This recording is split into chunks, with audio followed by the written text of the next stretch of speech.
Hey guys, welcome back to the channel. This is story about what if Naruto abuses the shadow clone training method part 1. Before I start, please do support for more amazing content and comments for part 2. Do consider to subscribe my channel and share my video to your friends and check out the description as well. Let's start the video. Who the fuck trashed my room? That was my first thought as I woke up and looked around. My second was, why did my head hurt so damn bad? I put a hand to my head and rubbed my temples for a few moments before my headache started to fade, which was my first clue that something wasn't quite right. The clincher to that fact was when my eyes snapped open and I realized that this shithole wasn't, in fact, my room. Except I knew that it was actually my room and that the villagers were responsible for its abysmal shape. I marveled over my new, commonly used vocabulary and marveled over the fact that I was marveling over using such a common term. I got up and my head didn't rise very far from where it had been when I was sitting on not my, bed. Despite being so much shorter, the same height as I was used to, I moved relatively gracefully. I walked into the bathroom and looked at, not my reflection in the mirror. I was short, waiting for my growth spurt to bayo, had spiky golden blonde hair under a stupid, cool, sleeping hat, had cerulean, blue eyes, chubby cheeks, and 3 scar-like birthmarks on each cheek. Holy shit. I'm Naruto, the future Hokage Dadabayo. That can't be right, I'm not so Uzumaki Naruto. However, I know that I'm not Naruto. I mean, I can remember my entire life. I went to school, the academy, and graduated in 3 tries at the bottom of my class. I have never had a girlfriend, well several, but hadn't found the right one for me. I had no parents and no siblings. I had no family. I lived in the normal world where Naruto was an I'm protagonist, which I found to be really awesome all of a sudden. As I stared into my reflection's blue orbs, I decided to try and be logical about this whole thing. Apparently I was in Naruto's body.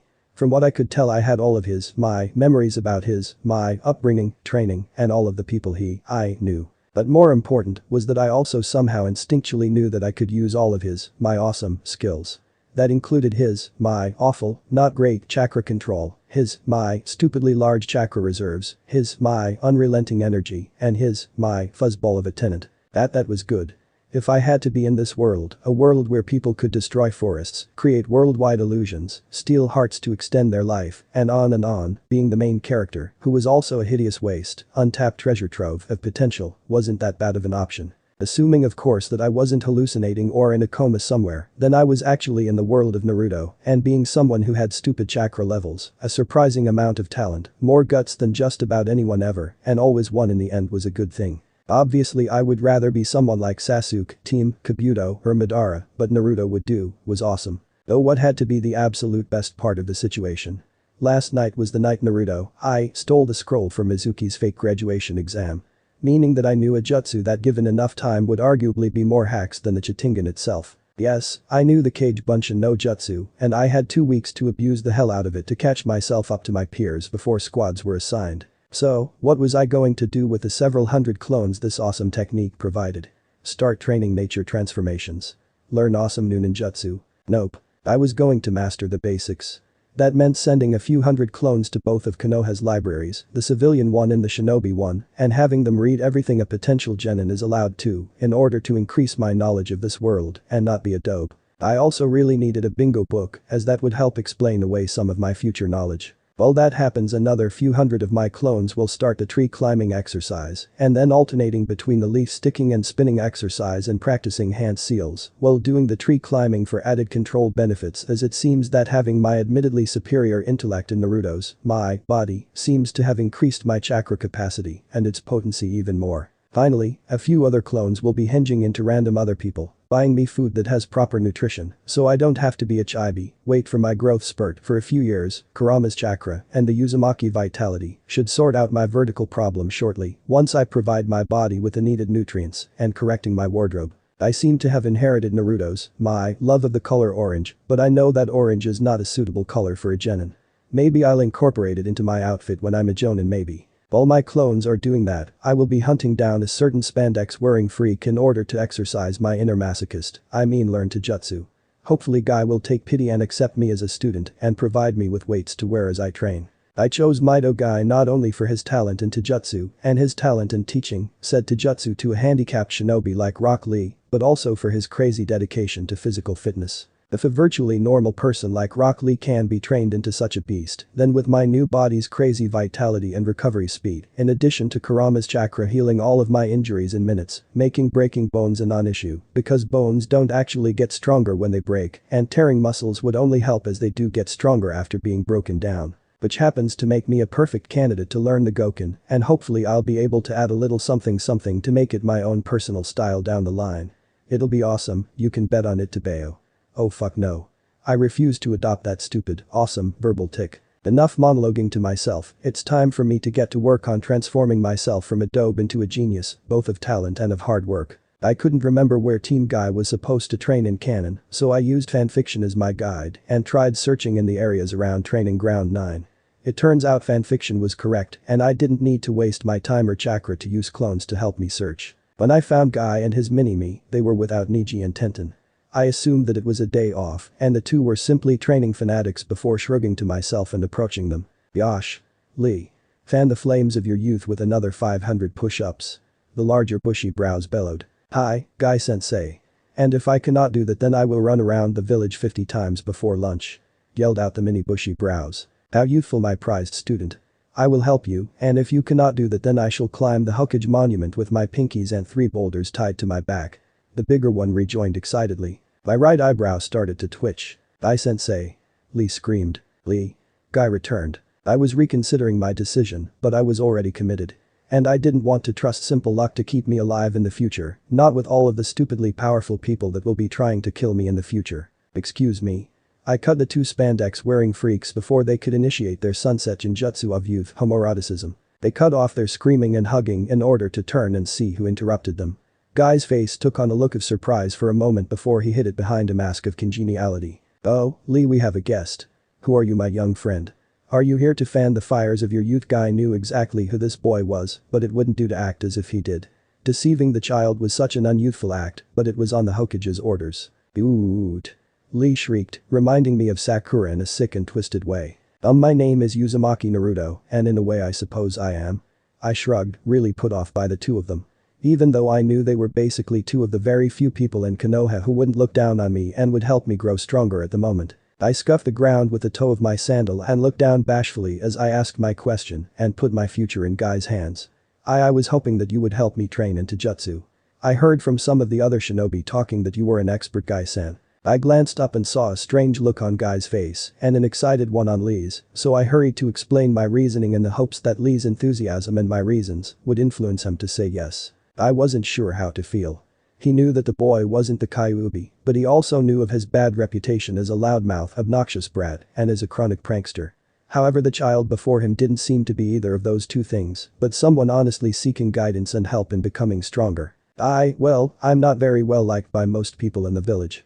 I began. Lee seemed to be confused, but Guy obviously understood. So the instructors at the academy found ways to sabotage me, either by training me wrong or by finding ways to avoid training me altogether. So eventually I gave up trying to learn from them. Sadly, that included just about everything in the academy, and with the civilians all hating me and overcharging me for everything or just kicking me out of places, it's a wonder I even managed to graduate as the dead last. Lee's eyes widened at that particular title, and Guy's took on a hard glint. For the longest time I just accepted that that was the way my life was.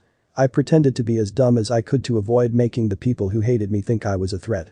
I gave up on learning because no one would bother to help me, but now that I'm a shinobi. I flicked my forehead protector as I said that to emphasize my point. I not only need to learn and become strong in order to survive, but I also needed to protect my comrades, to not be a liability, and to make everyone see that I have value too. That I'm not worthless like they think I am. That I'm not a monster. And even as a simple genin, I can now access resources that I couldn't before. No one but Hokage Jiji can stop me, and I know he wants me to succeed. So I'm doing my best to catch up to everyone else, for now.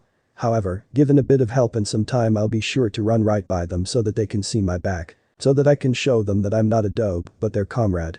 And especially so I can become strong enough to find people special to me, protect them, and become Hokage so that I can protect everyone in the village. I finished my speech with a clenched fist and fire burning in my eyes. I may have come up with those words to appeal to Guy and Lee, but somewhere along the way I had gotten caught up in what I was saying and a bit of canon Naruto seeped through.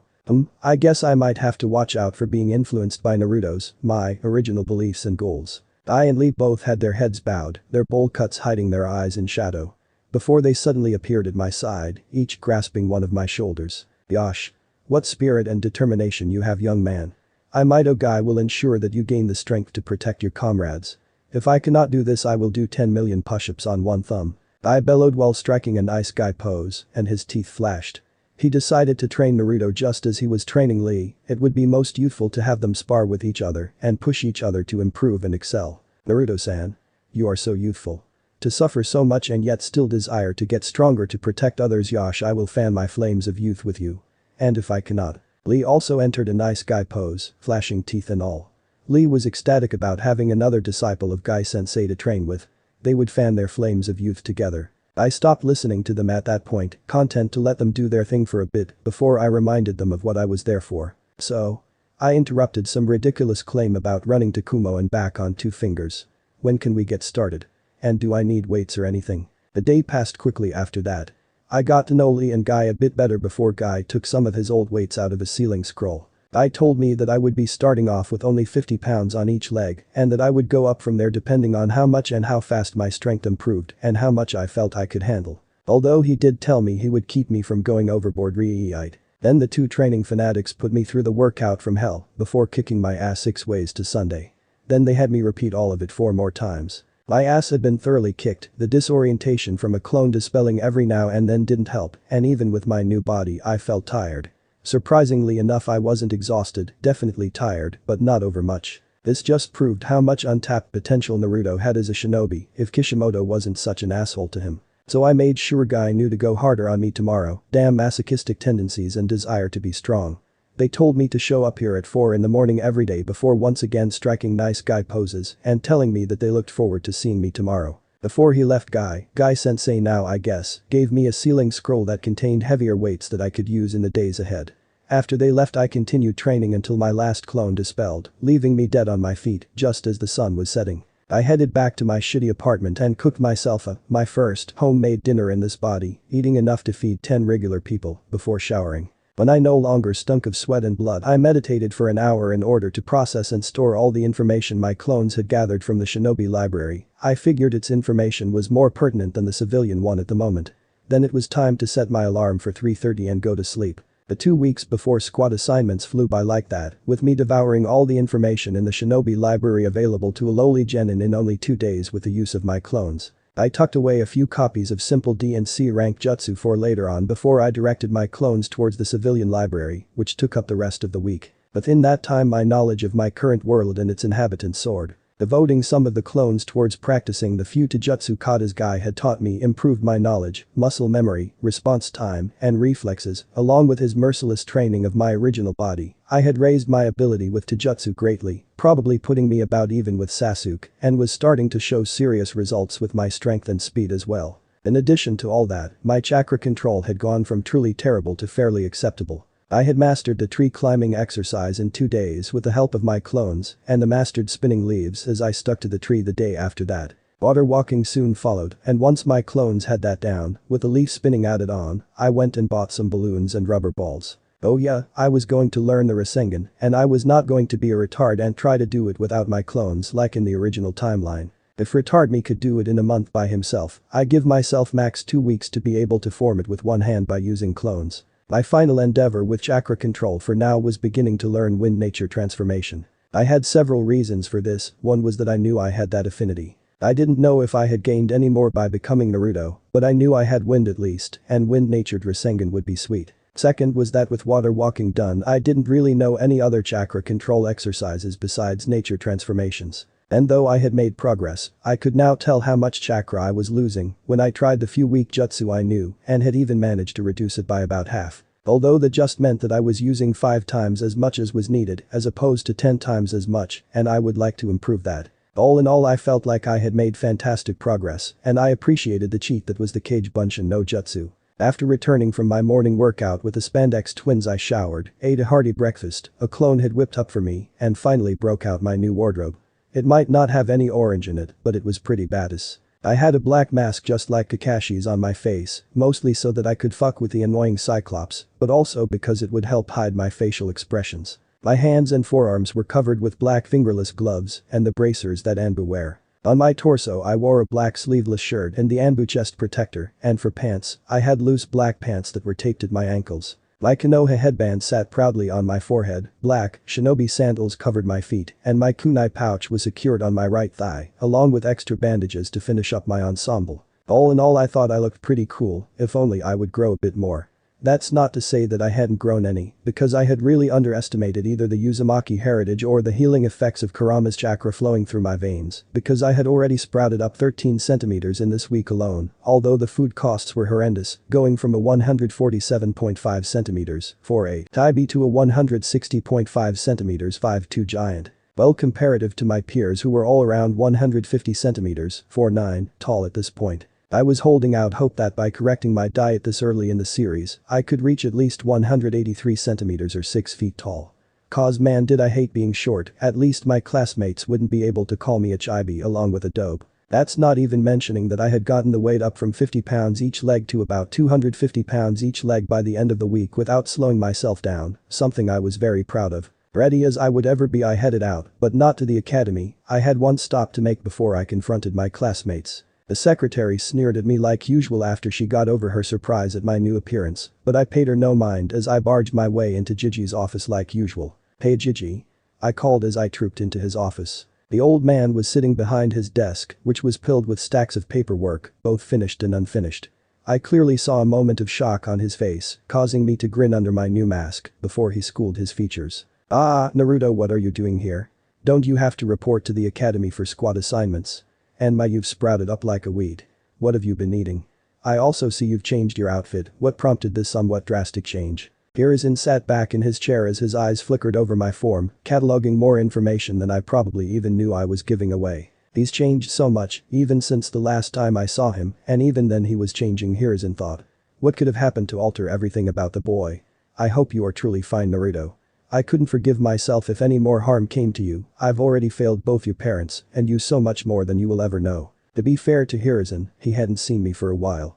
I hadn't had the time to stop by since I had dropped off my shinobi registration picture and had the standard Konohamaru and Ebisu experience. I.e., I was apparently now Konohamaru's boss and rival, and Ebisu ended up bleeding out from his nose. At that point I was still a midget and wore my orange jumpsuit. Of course I was in my new digs for he picture itself though. I began. Once I officially became a genin, I figured I should try to correct the damage done to me and my education by those who hated me for housing the Kyuubi. I said it in a somewhat chipper tone, but Gigi still flinched a bit. So I henged some of my clones and had them go buy me food and gear that wasn't overpriced, along with reading everything I could access in both of the village's libraries to cover the gaps in my knowledge from the biased instructors in academy, and found out that eating only ramen, while delicious, was bad for me and would stunt my growth. Then I started training with Lee and Guy Sensei to fix up my basic taijutsu and increase my strength and speed. Also, I had my clones do a lot of chakra control exercises since I figured out that I get the memories from them. Let me tell you, it sped up my training and cut down my learning curve by a ton. Not to mention that everything or rather my clones, read said that bright colors were not good for shinobi. So I decided to cut out the orange, at least until I become a jonin, and I could actually afford to do so because of my henge trick. Does that answer your questions? He was silent for a moment before he sighed and looked very old and tired. "Well, you seem to be the Naruto that I know," he gave a tired laugh, although I must say that I'm quite impressed. "I can already tell that you've improved markedly since I saw you last. I also approve of your new attire. It is dark enough to blend in, and the lightweight Anbu armor should help keep you safe in case you get caught off guard on missions outside the village. Now what did you come here to tell me, Naruto? I know you must be excited to meet your squad and Jonin sensei." Hiruzen asked as he leaned forward and smiled at me. I looked at the ground for a moment and steeled my nerve before looking up and meeting his eyes, not only as my Gigi, but also as the Hokage. "I wanted to tell you that in the coming days you might see me change." His eyes widened in surprise at my announcement. "I won't be pulling any more pranks, unless they really deserve it. I won't be shouting out about becoming Hokage, although I will, and I won't be acting as if nothing in the world can dim my smile or drain my spirit. As a ninja of Konoha, I no longer have to suffer in silence as I am discriminated against simply because of what was sealed inside me at birth. And so I won't." He made to say something, but I held up a hand and he decided to hear me out. "I won't lash out at others, but I also won't be a doormat any longer. I've decided to become a shinobi of Konoha, and as such I will be accorded the respect I deserve as one of its protectors. Whether or not the people like it matters not to me. I will protect them, my friends, my loved ones, and this village with my life, and they will come to understand that I am not the Kyuubi, and that they have made a great number of mistakes involving me. However, I am the bigger person and I will make them see that. I finished with conviction before adding a light-hearted comment. So keep that hat warm for me, Gigi. He took a moment to absorb my words before he smiled. Good. He stood and approached me before resting his hands on my shoulders. You will be a wonderful shinobi, Naruto, and I am positive you will accomplish all that you set your sights on. And that you will make me proud of you. I smiled up at him as he patted my shoulder gently before reminding me that I needed to get to the academy. I asked him for a favor before I left, which caused him to break out in guffaws before he agreed and had an Anbu fetch me what I asked for. I thought confronting my peers would be a breeze. After all, they were just 12 to 13-year-old brats, and between the original Naruto and the original me, we had over 30 years of life under our belts. I was wrong, and it was entirely my body's fault.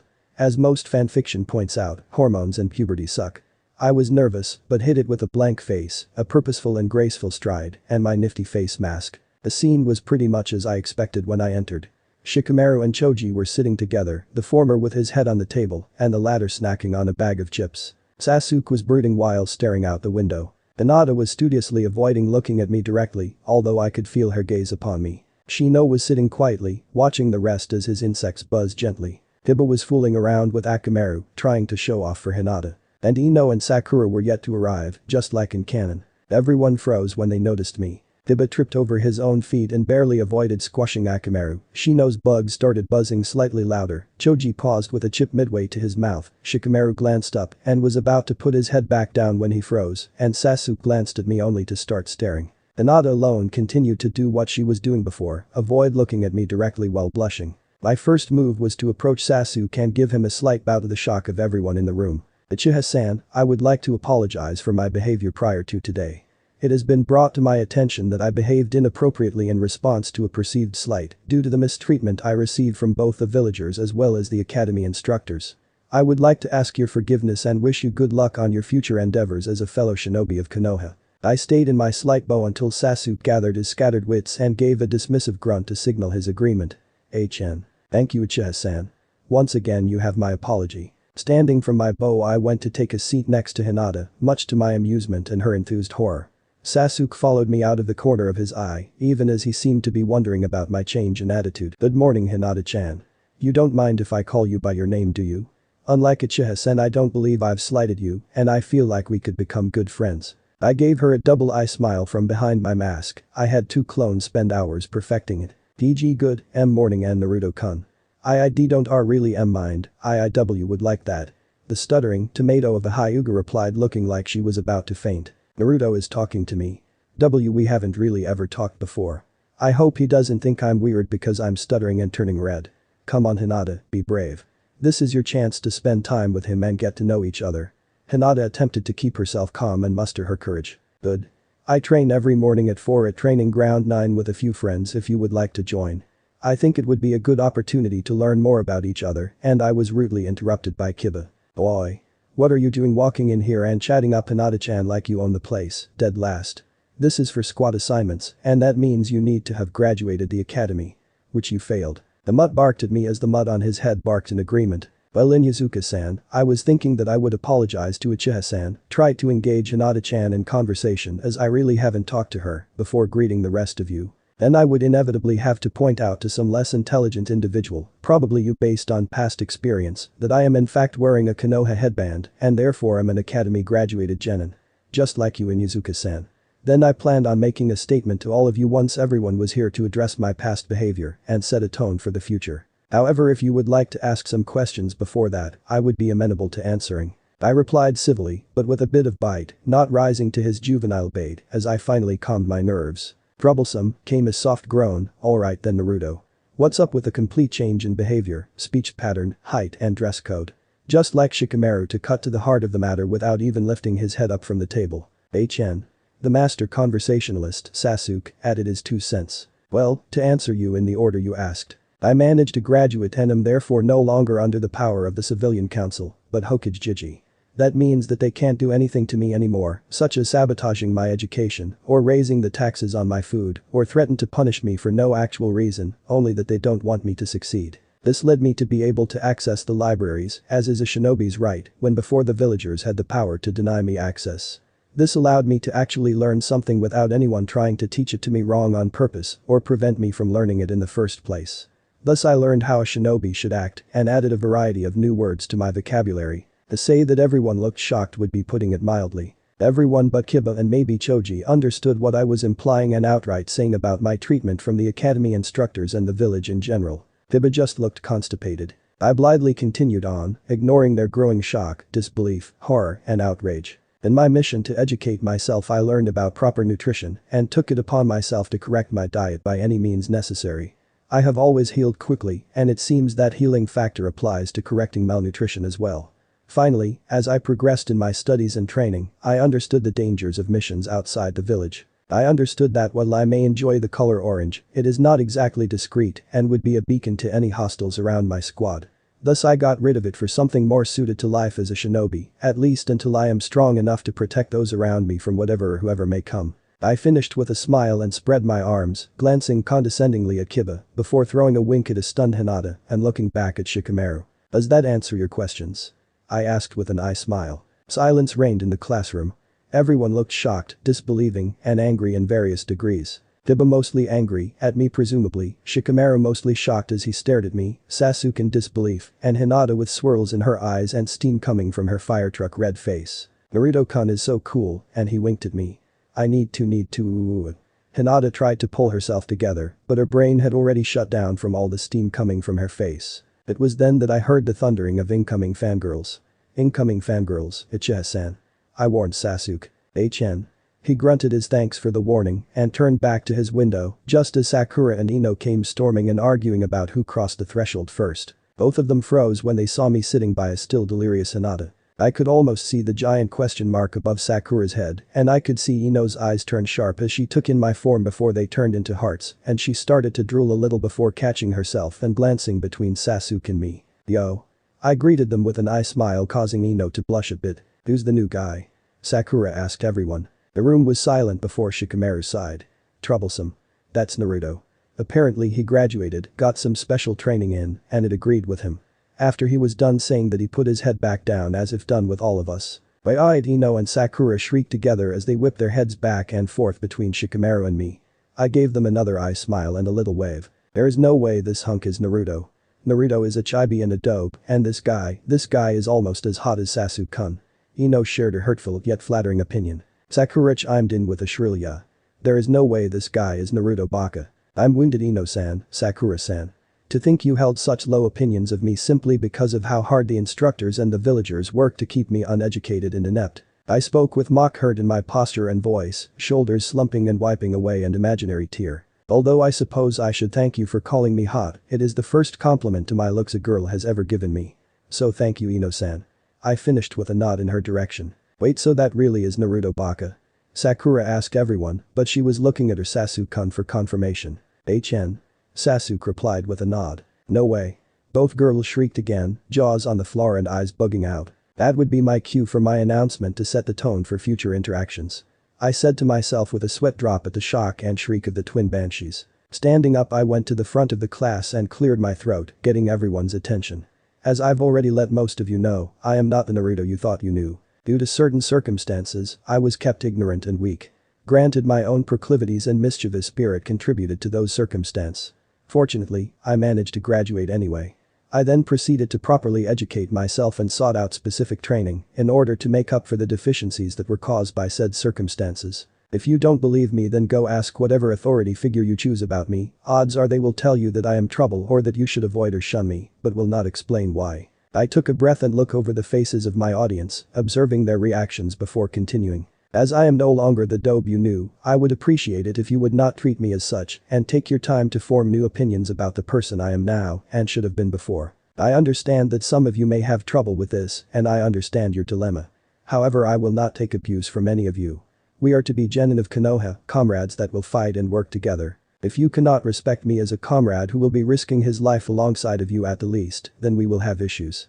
Thanks for listening. I finished with one last eye smile before sitting down next to Hinata again. Most people look thoughtful or grudgingly accepting at the least. taking my articulate and reasonable speech as proof that I had indeed changed from how I was before. Tiba looked like he had eaten a lemon, Sasuke looked like he was interested, but attempting to look apathetic, Ino looked torn between deriding me, believing me, and drooling over me, but Sakura looked apoplectic. Naruto too baka. Shut up and stop trying to look cool, Sasuke-kun will always be cooler than a baka like you. She reared back her fist to punch me as my just desserts. She never got a chance to hit me. The Naruto sitting next to Hinata moved with a burst of speed and another dropped from the ceiling to land behind Sakura, put her in a hold that immobilized her arms, and the first Naruto appeared in front of her with a very sharp kunai held to her throat. Everyone froze, especially Sakura, as she felt the cool steel pressed against her pulsing artery. I spoke calmly, while I gave her a disconcerting eye smile. Now Haruno-san, you wouldn't have been trying to assault a fellow shinobi, would you?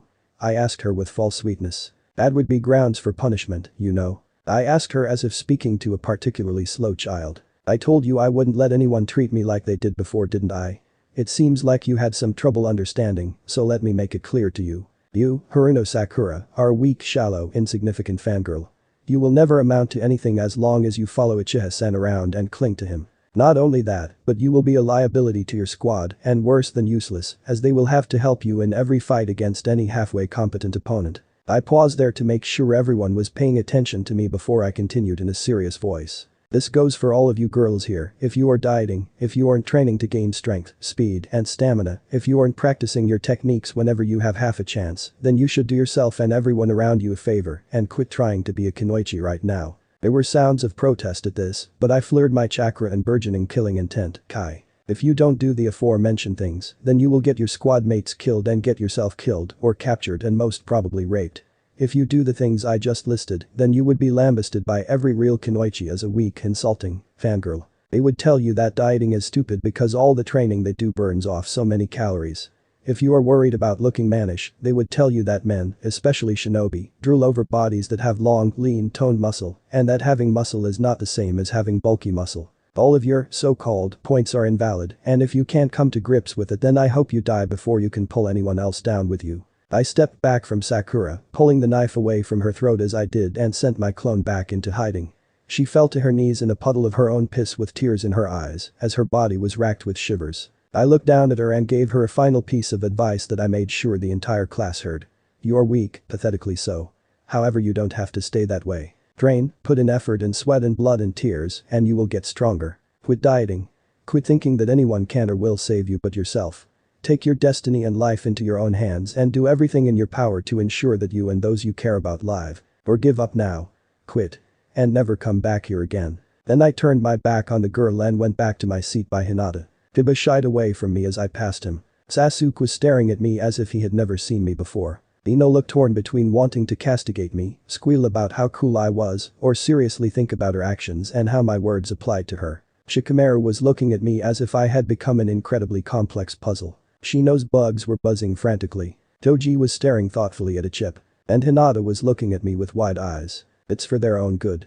I murmured to Hinata, causing her to start. If they don't shape up, then they really will die. If I can ensure that they take this seriously and survive, or decide to quit before anything happens, then I will gladly be the bad guy. I just don't want them to die because they were too stupid to realize that this isn't a game. I give her a sad little smile from behind my mask. Iruka takes that as his cue to enter and begins to call out good morning before he notices Sakura and her urine puddle. A swift cleanup, change of clothes, and a long boring speech about being respectable. And later the teams were announced. They were just as in canon. Once Iruka had congratulated me again on graduating and gave his approval of my change in wardrobe, he left us on Team 7 to wait for our sensei. Now, while I had several hundred clones out and about training, I did not feel like waiting 3 hours for Kakashi to show up. So I stood up and made to jump out the window. Oh, an emo voice called out to me, "Where are you going?" Well, seeing as I've done my research on every jonin in the village, I know that Hada Kakashi is notorious for being at least 3 hours late to everything except essential missions. Therefore I am going to waste some time observing what the other squads are doing in order to prepare for our test. Also, don't call me Dobe, Uchiha-san. I jumped out the window before they could ask me about the mysterious test I mentioned. While I did send some clones to observe the other teams, I headed to training ground 9 and resumed my truncated workout from this morning. Intent on reaching 1,000 pounds per leg as soon as possible. After all, I only 750 pounds to go, I made sure to walk into the classroom exactly 3 hours and 1 minute after I had left, showing up right after Kakashi did. As the still shaken Sakura, the brooding and aggravated Sasuke, and the surprised and slightly disconcerted Kakashi all turned to look at me, I smiled and threw up a hand as I said. Sorry, I was lost on the road of life. Everyone's sweat dropped before Kakashi pulled himself together and said to meet him on the roof before disappearing in a puff of smoke. I did the same, because the me that had walked into the room was a shadow clone, and the original me was already waiting on the roof. Where I was busy with the thing I had asked Hokage to get me. When Kakashi appeared on the roof, I was already leaning against a wall with an orange book in hand. However, this book wasn't a certain book of porn, but one about basic seals that just so happened to be orange. I looked up briefly and acknowledged his presence with a wave and a simple yo. Kakashi took one look at me before smiling. I think I like you. That's nice. I think I like me too. I amiably agreed with him, giving him a brief smile in return. When the other two arrived, Kakashi and I were standing together, leaning against the wall and both reading orange books. The similarities were striking enough that both Sakura and Sasuke paused and did a double take before asking us if we knew each other. Kakashi and I looked up from our books at them, glanced at each other, and then went back to reading before replying. No. My other two teammates' sweat dropped but left the subject. Kakashi had us gather around in front of him and ask us to share things about ourselves. Sakura asked him to go first just as she did in canon, and I got ready to fuck with Kakashi some more. About me? Things I like and things I hate. I don't feel like telling you that. My dreams for the future, never really thought about it. As for my hobbies, I have lots of hobbies. I said at the exact same time as Kakashi without even looking away from my book, casually turning a page as everyone stared at me in shock. I looked up after a few seconds and I smiled. Ma. What's the matter? Ma, you're pretty creepy, aren't you? Kakashi asked at the same time. Well, considering that you are Hada Kakashi, elite jonin, former Anbu captain, known as the Copy Ninja. That the things you like are friendship, comrades, teamwork, the fourth Hokage, and Icha, and that things you hate are those who break the rules and those who leave their comrades behind, along with being a jonin sensei. Your dreams for the future are to star in the Icha movie, and your hobbies are to read Icha. I looked back at my book before turning another page as everyone lapsed into silence. Eventually they pulled themselves together, although they were looking at me oddly as I placidly sat there reading my orange book. Sakura basically just fangirled over Sasuke, I sighed at that, which Kakashi took note of. Then went on to say that the thing she hated was me, to which I smiled at her. Sasuke was emo as hell and a typical Sir broods a lot as usual when talking about killing his brother.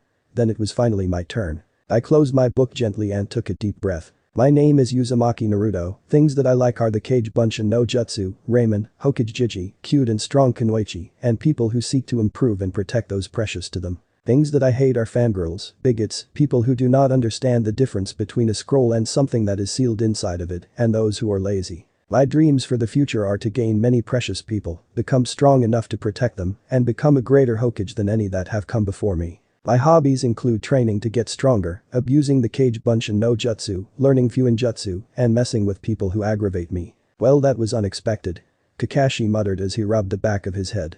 Now that we know a bit more about each other, meet me at training ground 7 tomorrow at 5 o'clock. Sakura asked him what would we be meeting him for, and the whole pointless argument about whether or not we needed survival training, or whether Kakashi could test us and or send us back to the academy if we failed happened. Then he threatened us about eating and told us that we would throw up if we did. As soon as he left, I stood up and told my new teammates. Make sure you two eat, it's better to have energy than not to. Then I left to train a bit more before I grabbed dinner, meditated on what my clones had done that day, and went to sleep with my alarm set for 7 o'clock.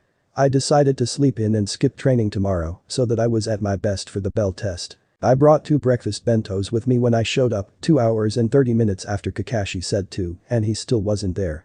However, my grumpy, hungry, and sleep-deprived teammates were, and they were not happy that I was late. At least until I pulled out the food I had brought for them.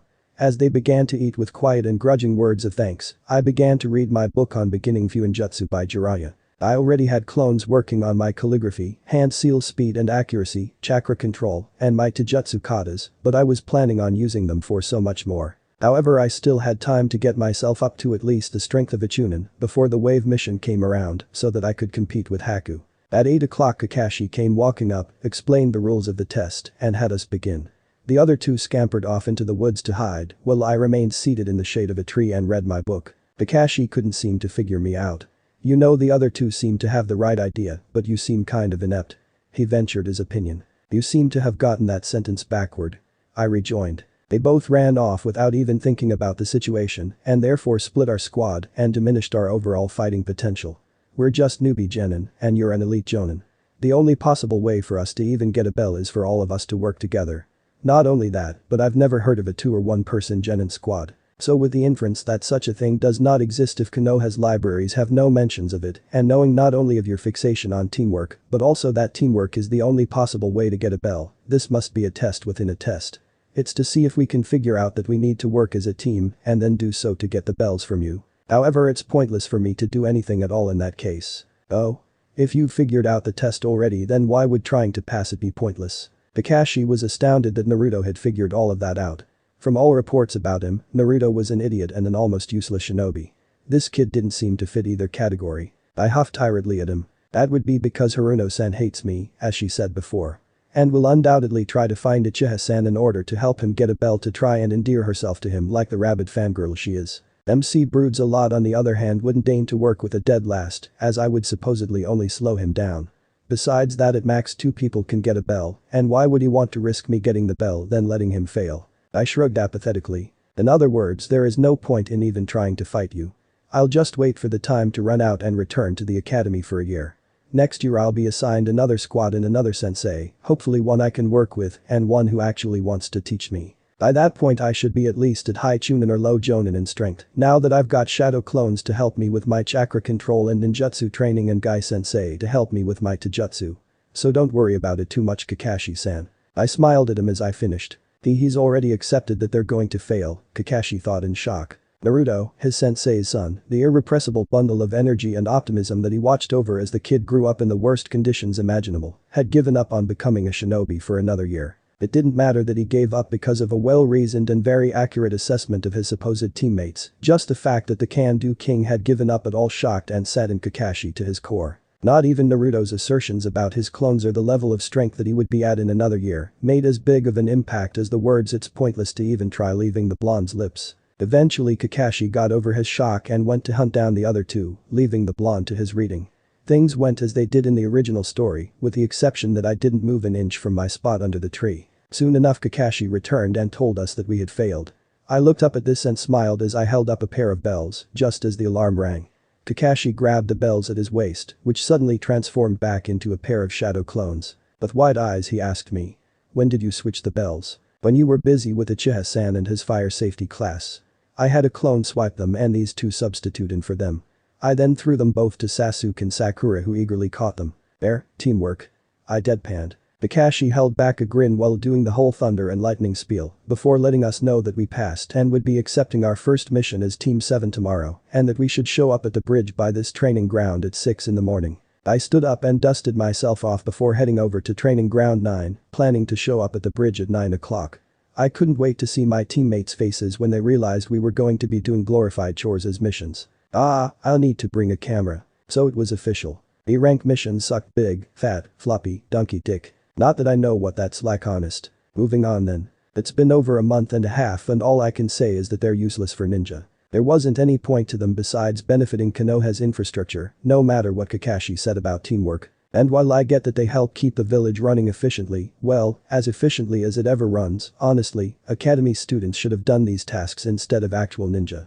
Although I had to agree with him that my team and I really did need to work on our teamwork, even if it would never help in the end. The Cyclops stuck to the original timeline as far as training went. We'd grab a mission or 2, then do teamwork drills for an hour before he left, and all of us separated. That is not to say that I was not advancing by leaps and bounds, thanks to my knowledge of the anime and manga, ideas stolen from fanfiction stories, training from hell with Lee and Gai sensei, and the liberal application of hacks no jutsu. I had managed to convince Gai to get me a sheet of chakra paper by telling him that my Jonin sensei, a certain Cyclopean ninja, was a lazy, hip, good-for-nothing. I proceeded to rant about how unyouthful it was that he refused to teach us anything except for teamwork drills and light sparring, and that I needed him to help me find direction for me to fan my flames of youth. I nearly had an aneurysm when I said that with a straight face, but it got the job done. Thank you, inherent Naruto enthusiasm, for growing stronger. Yeah, I'm awesome. Like I thought I still had the original wind nature, but I also had a second chakra nature, lightning. Team can suck it. I was ecstatic. Some of the most baddest jutsu in the world were lightning natured. And if the 2 natural chakra natures I had were pretty much only made for attacking, well, I could deal with that. Being in Uzumaki and the Kyuubi Jinchuriki allowed me to tank a lot of damage anyway, and originally I would never have learned any defensive jutsu and would still win in the end. Cause I'm awesome and going to be the Hokage. I just have to get a water affinity next. I could think of plenty of ways to use the Kurigaku no Jutsu. You ha, suck it to jutsu users. Ahem, back on topic. So once I learned of my additional nature I set my clones to mastering both of them. After all, if retard me could master wind nature manipulation in a week with his clones, then I should be able to at least get both of mine to usable levels fairly quickly. Other than starting my path to true badassery, I advanced my weights to over 2,000 pounds each. It seems like a lot at first, but when you realize that Lee, essentially a civilian, can add up to 100 pounds in a week, then it makes sense that someone like me can do even more absurd things. My new goal is to get up to 10,000 pounds each for the Chunin exams. I think I can do it with the way I'm advancing. Yosh, I will fan my flames of yo wait. Oh fuck no. They infected me. I'm one of them now. Next thing you know my eyebrows will turn into caterpillars and I'll decide bowl cuts and green spandex are cool. Okay, I overreacted.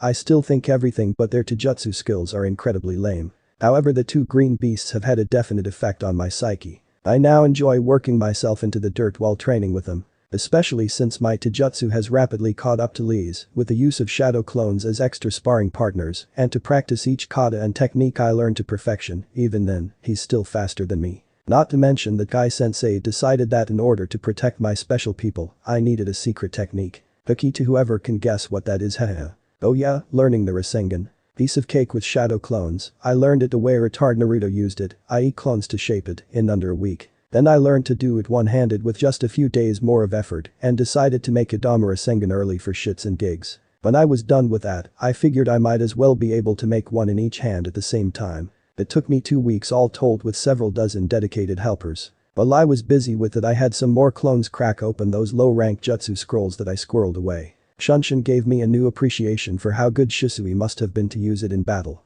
The first time I tried to chain multiple Shunshins in quick succession, I ended up crashing into a tree and trying not to hurl as I waited for my broken face to heal. I relegated it to movement usage only, not for combat, for now. After all I had more important things to learn and do, like some awesome wind and lightning jutsu, Fuinjutsu, and working out how to use the Raikage's lightning release armor. Let the awesome jutsu training commence. For the first few I decided on low-rank jutsu to add some versatility to my arsenal. Boring. So although I might have said that I only went through information that a genin could access and copied some low-rank jutsu I may have gotten carried away and snuck into the jonin section as well. What can I say? If I'm Naruto now that means I have to be a prankster and a master of stealth with little regard for rules. I recreated Sora's Beast-Tearing Palm, Beast-Tearing Gale Palm and Asuma's Hien first, as those were almost pure nature and shape transformation, in addition to simple chakra quantity. All of which are things that I'm absurdly good at doing. Not to mention they're easy to practice with shadow clones. Then I went about learning wind style.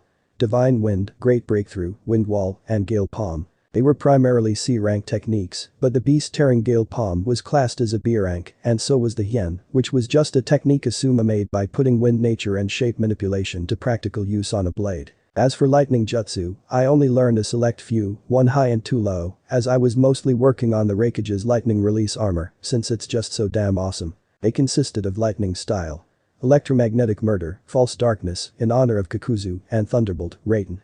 Sand Abaruto, because the name of it tickled me a little. As for my Fuinjutsu, well I wasn't dead yet so that was good. While it may be true that those of the Uzumaki clan have a natural talent and predisposition towards Fuinjutsu, it is also true that both retard Naruto and I have a somewhat lax and sometimes careless nature.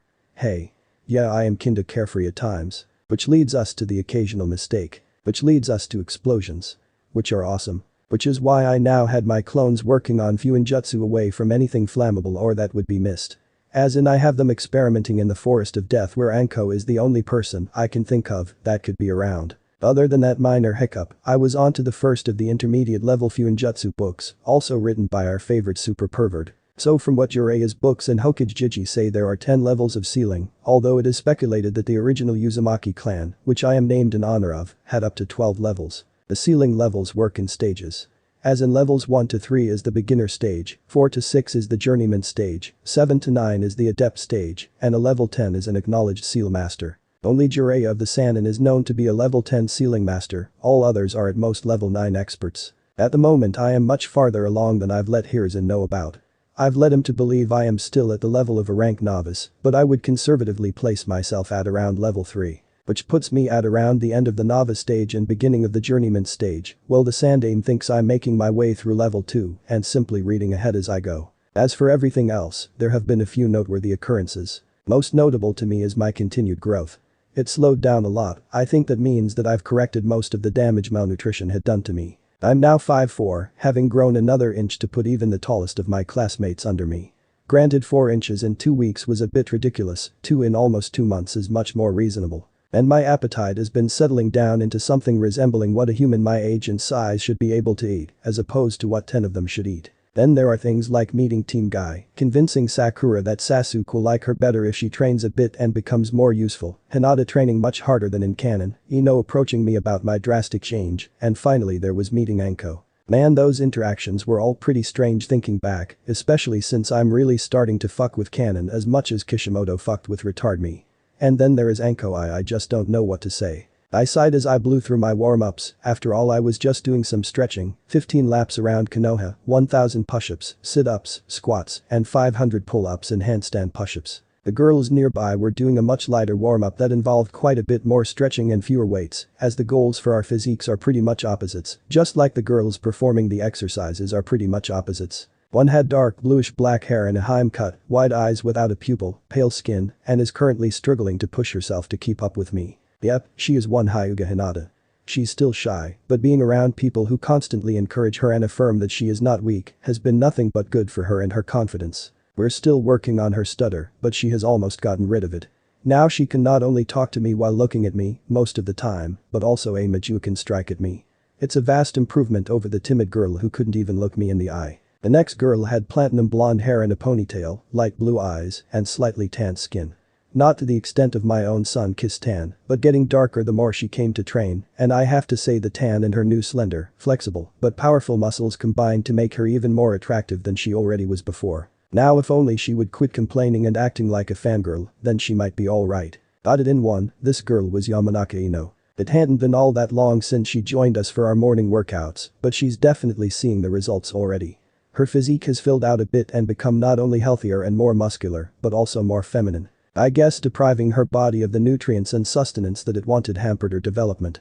She already had something of a womanly figure just over a month after she started really training and giving her body the fuel it needed to grow. Although it hadn't helped her personality all that much, she still loved to gossip, insult Sakura, and gush about Sasuke. However, I did notice that she never said anything really bad about me, especially after her first day joining me for training. Well, unless she was cursing me for convincing her to undergo this torture. Little did she know that this wasn't the truly torturous part of my training that came later. The final girl had her brown hair tied up in buns, grayish, brown eyes, and fair skin. This was Tenten. I think her full name is Higurashi Tenten, but she never uses it, so I'm unsure. She has a penchant for throwing weapons at me, trying to prove that she is better than me, and calling me crazy. Flashback no jutsu. 2 days after team assignments, I showed up at the usual 4 in the morning, and Guy-sensei set Lee and me to work. Everything proceeded as usual until sometime around 7 when Team Guy's other members showed up. I had been expecting this to happen for a while now, but had been hoping against hope for it not to happen. Morning Guy-sensei. Chirped a female voice, which could only belong to Tenten. Yosh. Guy paused his light routine of one-armed handstand push-up with a giant boulder balanced on his feet and his thumb, the only finger he was using, pressed against the tip of a kunai. The freak wasn't even sweating yet. My young, youthful students. It is good that you have come to once again fan the flames of your youth. Came Lee's call from where he was doing pull-ups with a boulder tied to each leg. We also have a new addition to our most youthful training. I'd like you both to meet Naruto. He is a pupil of my eternal rival. However, it seems that my rival has been slacking on his training, and so he showed a most youthful desire to fan his flames of youth and sought me out to assist in his training just over 2 weeks ago. I flipped off the kunai and struck a nice guy pose as the giant ass boulder crashed to the ground behind him and his teeth sparkled. Fill me. I begged Niji and Tenten from where I am doing squats, then kicking the training board like a machine, no emotion in my voice, nor life in my eyes. Did I forget to mention that I am holding yet another giant boulder over my head the entire time? How about that I have shackles attached to my ankles that connect to smaller boulders, making kicking even more difficult than it would normally be, since not only do they add to the weight on my legs, but also they make keeping my form more difficult. That's great Guy-sensei. Tenten asked then said as she glanced at Niji for his opinion, clearly aghast that I seemed to be doing much the same workout as Guy has Lee did. He simply snorted in derision and moved off to warm up by himself. So have you talked to Naruto-sensei about actually training him and not slacking? Tenten asked, not knowing what she is unleashing upon Kakashi. Yosh. Guy clenched his fist and flames burned in his eyes. That is exactly what I will do. I shall remind my eternal rival of our burning passion and fan his flames of youth into a sweltering furnace of youth. Youth. Comes the echo from Lee. Kill me. I said again and Tenten looked at me with pity as she moved off to train. Somewhere in Konoha, Scarecrow felt a shiver of dread run down his spine as he stared at a monument for the dead and checked to make sure he had another few hours before he had to arrive late to meet his team. Little did he know that his fate had been sealed by a 14-year-old girl's casually spoken words. Tenten's pity and Niji's scorn lasted until we sparred for the first time. Well, Tenten's pity ended, but Niji would probably still scorn me until I kicked his ass in the Chunin exams. If that will even happen anymore, shit, those are bad thoughts. I fought Tenten first, and it wasn't even close.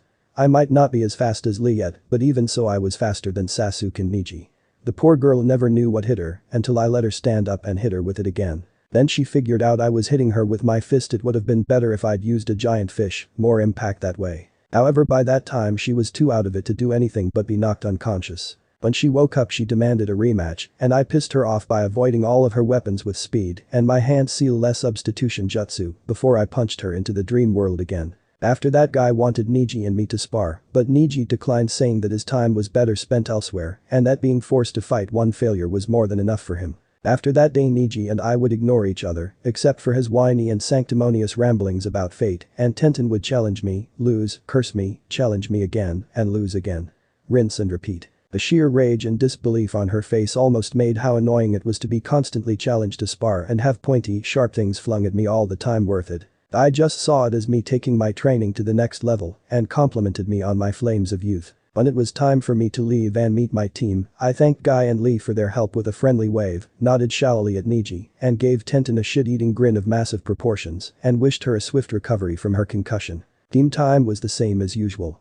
Some boring and tedious D-rank mission, an hour of teamwork exercises, but after that Kakashi changed it up a bit. First he had us all run laps and do push-ups, sit-ups, and pull-ups for a bit, leaving Sasuke sweating and Sakura heap on the ground while I was raring to go. Then we had some light sparring. The asshole put me up against Sakura first, as if she would have even been a challenge for retard Naruto with how out of breath she was. I waited until she had caught her breath enough to stand up straight.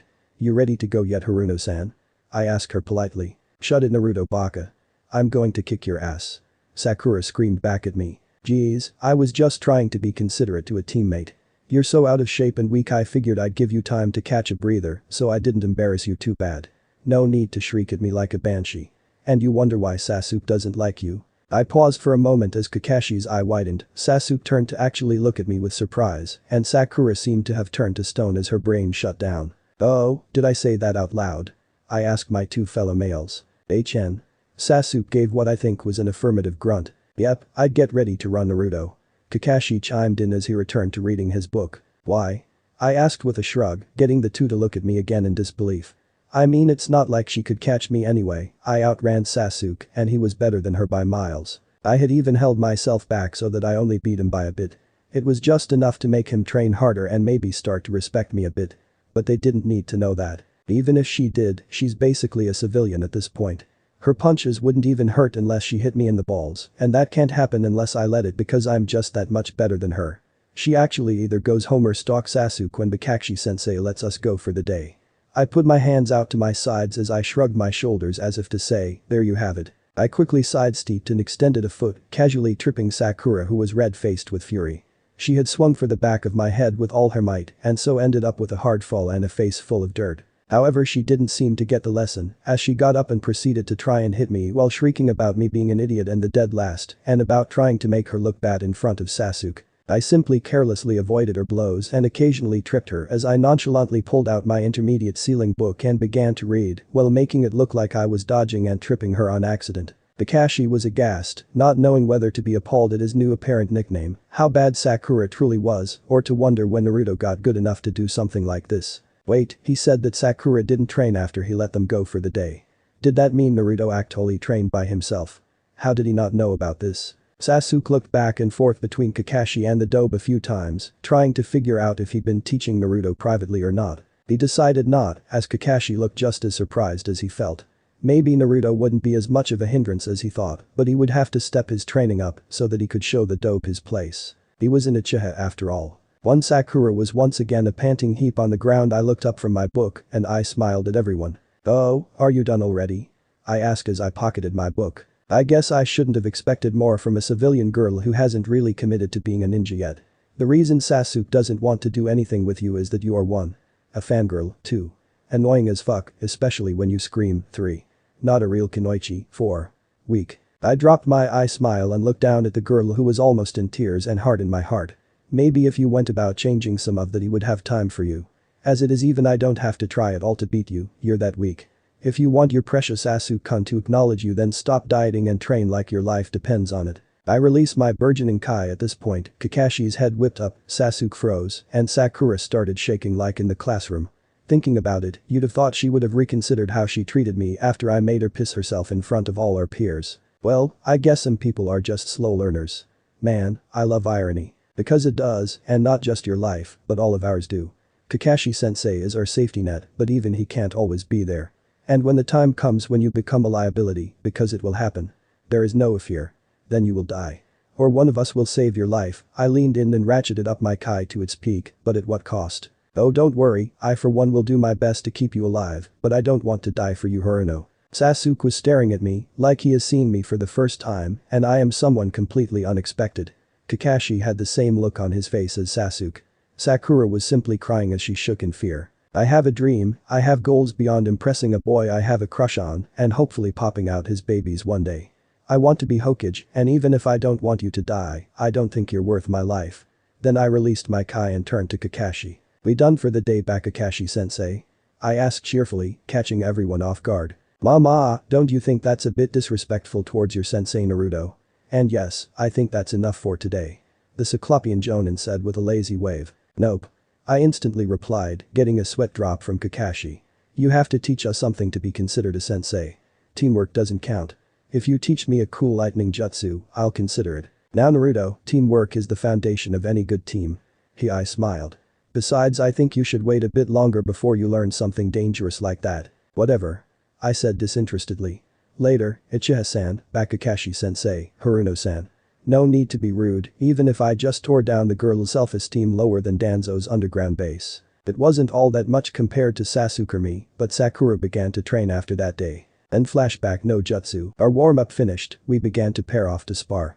Guy and Lee against each other, as I was the only other one Lee could spar against besides Niji, and he didn't show up until at least 7 o'clock. Tenten had only started joining the early morning workouts when I started beating her even worse as time went by, no matter what traps she laid out or what plans she made. And she held it against me that she was here and had to deal with more of Guy and Lee's weirdness. She and Hinata paired off against each other because Guy had decided that rather than strength, they should both focus primarily on improving their speed and flexibility, with only a secondary focus on strength. Having Hinata dodge Tenten's barrage of weaponry and having Tenten run for her life from Juuken strikes was definitely an effective way of training for the two of them. Hinata had come a long way since she first stepped foot on this training ground. Flashback no jutsu. Round 2. 4 days since team assignment. Arriving at training ground 9 once again at 4 in the morning. Why do I even bother to sleep? I saw someone waiting there already besides Guy and Lee. She was hunched over as if expecting the world to beat her down for the crime of simply existing. All I could see of her clothes were standard shinobi pants and sandals and an overlarge white jacket. However, her Haim-style haircut and pupil-less eyes let me know exactly who it was. Speaking of, I should work on getting my sensing skills up to par. Hinata-chan. I called out and waved at her excitedly. She immediately perked up and blushed crimson before tentatively waving back at me. I'm glad you decided to come. I continued speaking in an upbeat manner to help put her at ease. Let's go start warming up, then we can have Guy-sensei put together a training plan that will complement your skill set and physique. We can talk as we go and get to know each other a bit better if that's alright with you. My rapid-fire speech seemed to take a minute to sink in before she nodded and started poking her fingers together while blushing, which was unbelievably adorable. Hi-and Naruto-kun, that S sounds good to me. I'd like that a lot. Great. I cheered as I intentionally grabbed her hand in mine and pulled her along behind me as steam began to shoot out of her ears. Ah, the joys of living in an anime. Or am I in a manga? Some combination of the two. Do I have to worry about OVAs and movie plotlines? No. Please don't make me live through the filler episodes. I can't do that twice, sob. Okay, I'm back.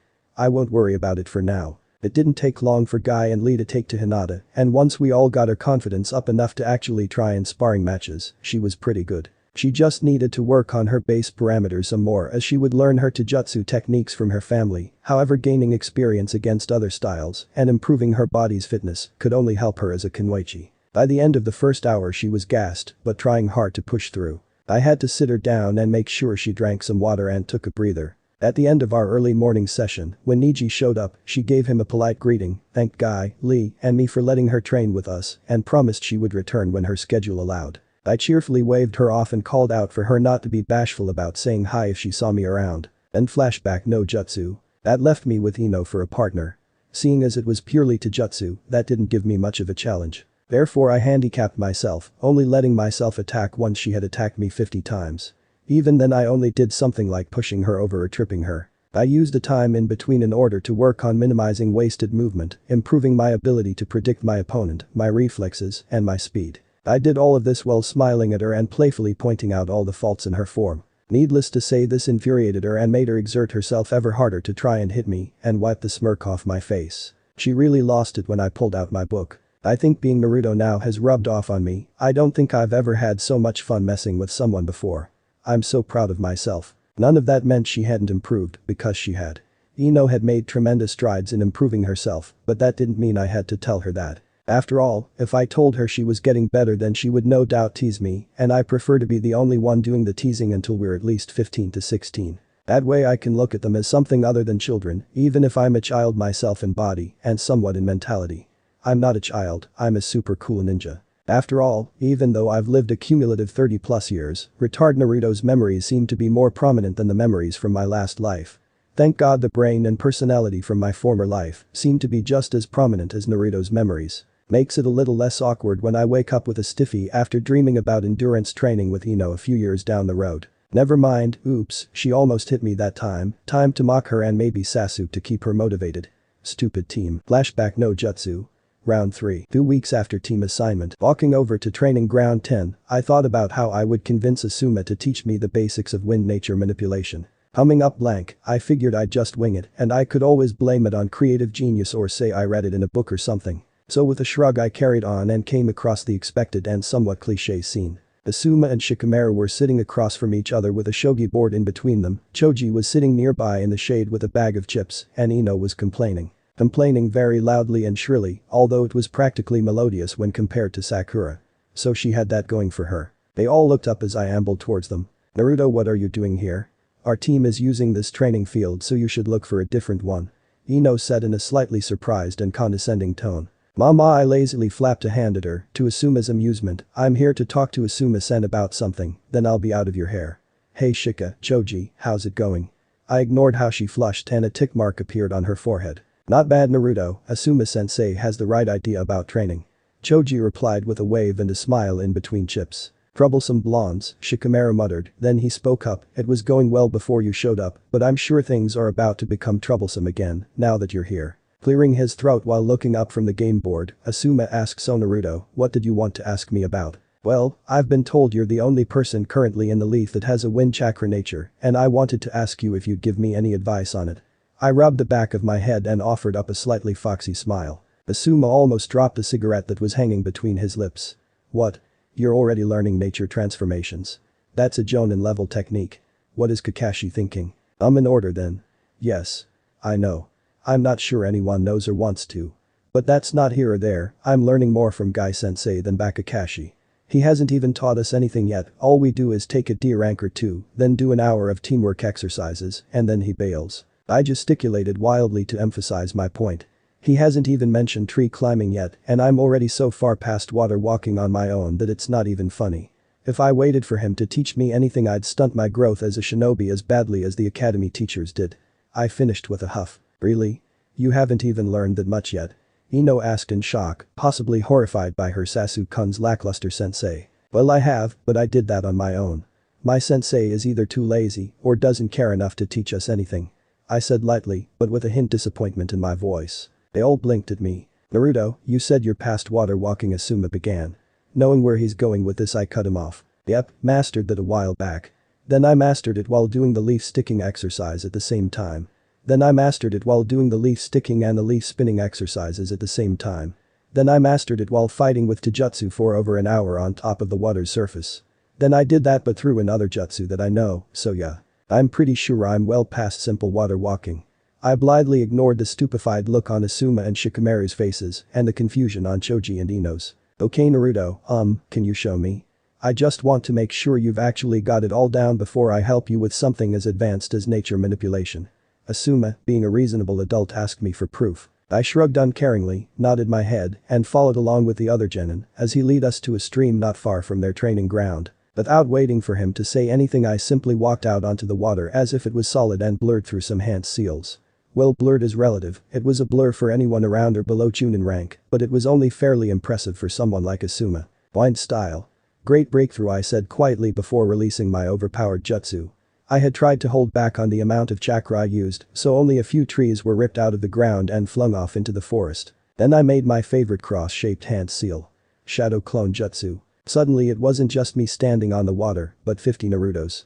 All of us turned as one and looked at the deeply shocked Asuma before giving an eye smile and waiting for him to pick his jaw off the ground. His genin didn't fare much better. Ino was taking turns between staring at me like I was something crazy and looking at the damage my jutsu had done to the forest with shock and awe. Toji was frozen with his hand in his bag of chips, his eyes so wide that they were bugging out of his head. Shikamaru took one look at the damage my jutsu did and walked up to and poked one of my clones before he sighed and looked up at the sky like God was punishing him. You are so damn troublesome. I assume you could have all of your clones do that same jutsu too. That's the point you're trying to get across by making all of them right. Haha. I chuckled wryly. Leave it to you to figure that out, Shika, but I was also showing Asuma-san that I know a B rank kinjutsu that is known for causing death by chakra exhaustion, and I can make at least 50 clones with it, and I need to mention that that was me holding back on the jutsu. Picking his jaw up off the ground, Asuma rubbed a hand over his face. Fine, I'll teach you about mind manipulation. If you tell me how on earth were you the dead last of your class? This is ridiculous. Your chakra levels are well over that of a standard jonin, and while your chakra control might need a bit more work, that's only because you have so damn much of it so early. I dragged out the situation as if I had to think about it. I suppose it would be because most people in the village hate me and want to see me fail. It was only after I became an official genin and thereby escaped the civilian council's authority that I actually got access to any information or resources that would let me start improving. I think it's either a major fluke or damn impressive that I managed to get to the level I was at without anything in the way of teaching or help. Asuma paled slightly before nodding his head in understanding. Alright, we'll grab a leaf, and we'll get you started. I blew him away again when I cut the crap out of the leaf in an instant. Let's go cheating with prior knowledge and hacks no jutsu. He had me do it another 3 times before he just shook his head, lit a cigarette and told me to keep practicing on a training post, like I hadn't already moved on to trying to cut trees and boulders apart and to let him know when I've done that. Then he showed me the hien, which completed my objectives for the day. I said my goodbyes and waved as I walked off while celebrating in my head. Plausible explanations for my skills now abound. Muahaha, I can't wait for the Chunin exams. Oh shit. Okajiji gets killed by Irachi team at the end of them. I guess I've got to do something about that too then. I was so lost in thought that I didn't notice Ino until she grabbed my shoulder and I reacted by flipping her and twisting her arm around her back while I pushed her face into the dirt. I immediately let go of her and began to apologize. Oh Kami, Ino, I'm sorry, I was lost in thought and just reacted when I felt someone grab me. She slowly pulled herself to her feet while rubbing her shoulder, a grimace on her face. No, it's alright. I should have known better.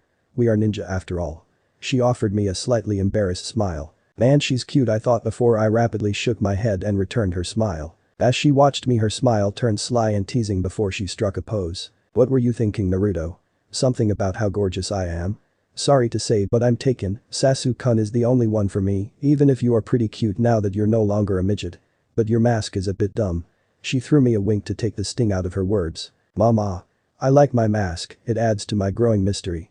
Besides, I like strong girls and sorry to say Ino, but if I can put you in the dirt while I was as distracted and my guard was as low as it was, then you're not all that strong.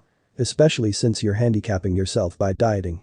I smiled slightly, but my words obviously bit more than hers did. Blushing, she looked at the ground. I'm not weak.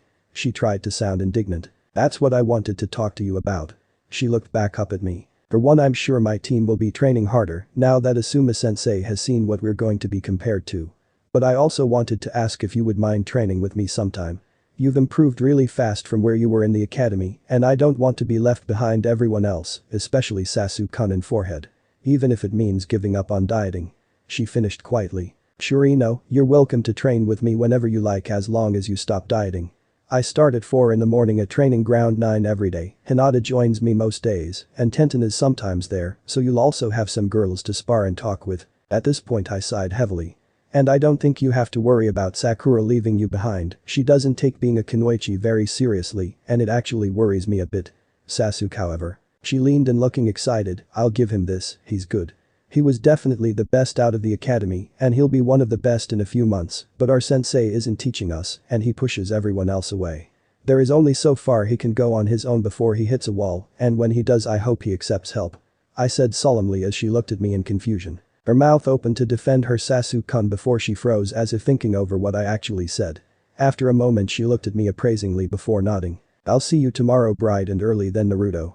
She sent the words over her shoulder as she took off running back to her team, ponytail flapping wildly behind her. Then flashback no jutsu. 1-7 rolled around the girls happily flopped to the ground, drenched in sweat and nearly hyperventilating from lack of oxygen. Meanwhile Guy had Lee and me drop our weights and spar. I lasted a decent amount of time, but eventually he was just too fast for me to react properly, and I was smashed into the ground creating yet another crater. I groaned as I hauled myself out of the crater, waving off Lee's apologies and exultations about my growing to jutsu prowess, and collapsing next to the girls. Sadly I was only taking a moment to recover myself before I had another spar with the trainaholic Lee.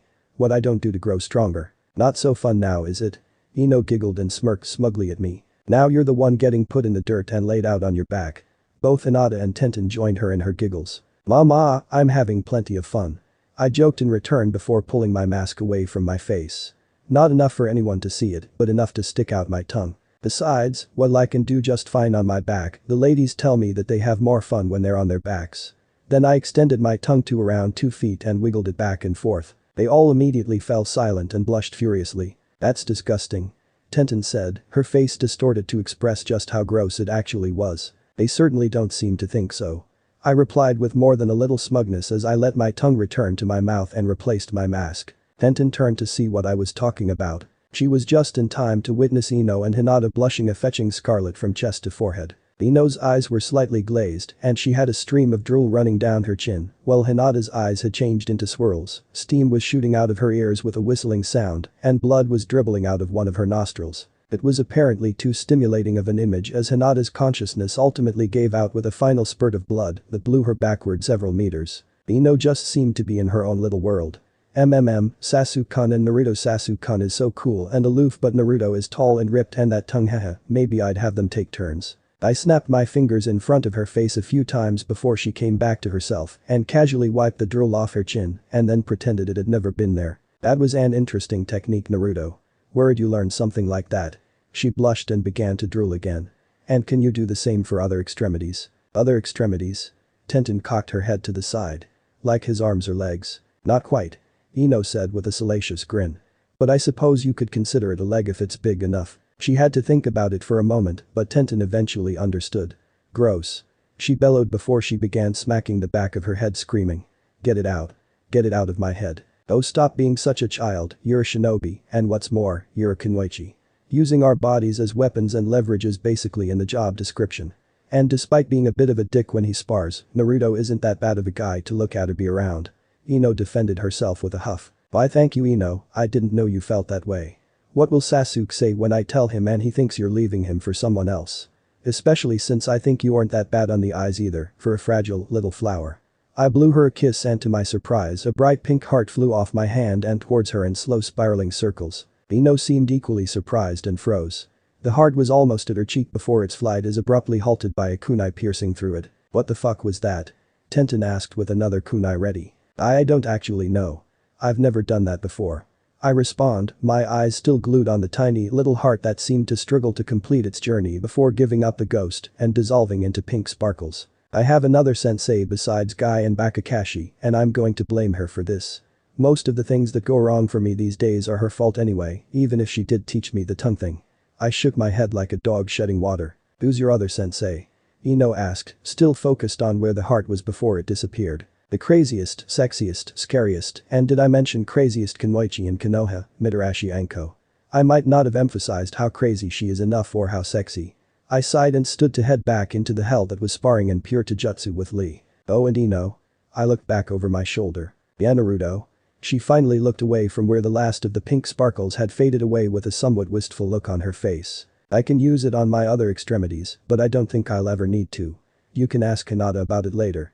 I threw her a wink and walked away. Hinata, who had just returned to consciousness, developed another atomic blush and returned to the land of her fantasies with a gush of blood from her nose. Denton was crimson and stuttering as she tried to force something to come out of her mouth, but was unable to. Ino looked between the comatose Hinata and me before her eyes widened and darted back to me as if hoping to see, but she had to settle for a view of my amazing ass instead. Yep, I've definitely stepped down the road to corruption and I haven't even met Jiraiya yet. I definitely blame Anko-chan. Flashback no Jutsu round 4. 2 weeks and 2 days after team assignment, I had finally found someone to teach me how to train my lightning nature without relying on the vague notion that it has to do with piercing instead of cutting and the concept of discharging. My teacher of choice. The Sandaime Hokage, also known as the Professor. He was supposedly able to use every jutsu from Konoha, which meant every element was under his command. Not to mention I had something to bargain with if he was stubborn. I barged in on him, as was my wont with a peppy Heijiji. "Ah, Naruto-kun, you look like you're doing well. What brings you here?" Hokage asked me with his grandfatherly smile. "I was hoping you'd be able to help me with learning how to go about managing a lightning chakra nature transformation, beyond imagining my chakra as a very fine point and trying to make it as piercing as possible while imagining the static of lightning." I figured it was best to just lead with what I wanted. There was no way I could hoodwink someone like Hiruzen. If you're at the point where you're learning something like this, Kakashi should be able to help you. So why are you coming to me for help? Gigi asked as he sat back and lit his pipe, smoke spiraling up towards the ceiling. Well, back Kakashi-sensei, I had to pause as he laughed at the nickname, doesn't really spend all that much time teaching me. Besides, I don't think he really knows what level I'm at, except that I'm beyond my teammates and holding back so that they think I'm not that far ahead. I offered him a shrug. Oh? And why would you do that, Naruto? And if Kakashi doesn't know or think you are ready to learn nature transformations, then why would I approve of you learning it? He is your Jonin sensei after all. The Sandaime calmly pointed out. I don't want to have to deal with Uchiha-san's jealousy when he sees how fast I've improved, and that's without factoring in the consequence it would have on our already horrendous teamwork. I studied Gigi as I spoke, and I thought he approved of my reasoning, although I couldn't see anything, as his face was completely blank. And I think you'd approve of it because you've always had my best interests at heart, and you probably know that your son, Asuma-sensei, has already taught me wind nature chakra transformation exercises. I smiled at Gigi. I was pretty sure I won without having to use my trump card. But the soft sigh Hiruzen gave in very well, Naruto-kun. I'm not sure I like this new, reasonable you. The old you was much easier to deal with. I never imagined I would say that.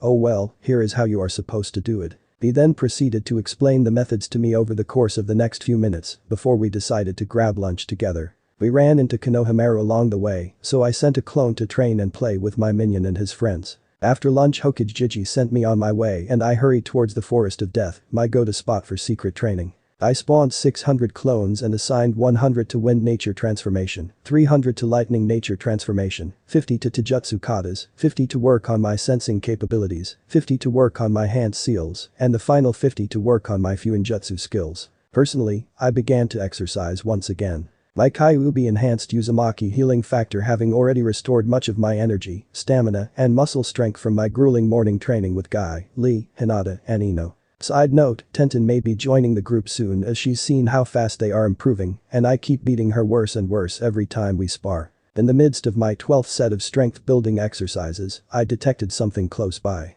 Something that was trying to remain hidden and out of sight. I couldn't get any more from it as my sensing capabilities were still new and underdeveloped. Being where I was, there was only one person it could possibly be. That left the question of whether I wanted to acknowledge and then meet the person in question. But the sigh of slight sorrow for what would inevitably result in the end of my peaceful and secluded training, perhaps forever, I spoke. I know you're there. I may not be much of a sensor yet, but I can at least tell that you're in the area. I called out to the air. You're an interesting little gaki, aren't you? My visitor asked cordially as she dropped out of the trees and sauntered up to me. She was just a bit taller than me, probably around 5'5" to my 5'4". She had striking purple hair, smooth, milk chocolate eyes, and creamy skin, but her most attention-garnering traits were her breasts. Now it wasn't just that they were extraordinarily large or that they were supernaturally perky for their size. No, it was that the fishnet shirt she wore did little to nothing to obscure them, leaving that to the tenuous coverage of her open tan trench coat. I suppose, although I really don't think I'm all that little. But you're a shameless tease and a pervert, aren't you, miss? I shot back at her with a slight grin. She grinned back at me, and just the tiniest bit of bloodlust and crazy came through. Why yes, I am. I'm the irrepressible, super sexy, currently single, snake bitch of Konoha, mid. I cut her off as she was hitting her stride, causing her to sweat drop. Mitarashi Anko-san. The devil of Dango, the femme fatale, the kinkiest kunoichi, the sexiest slut in Konoha, yep, I've heard of you. Nice to make your acquaintance.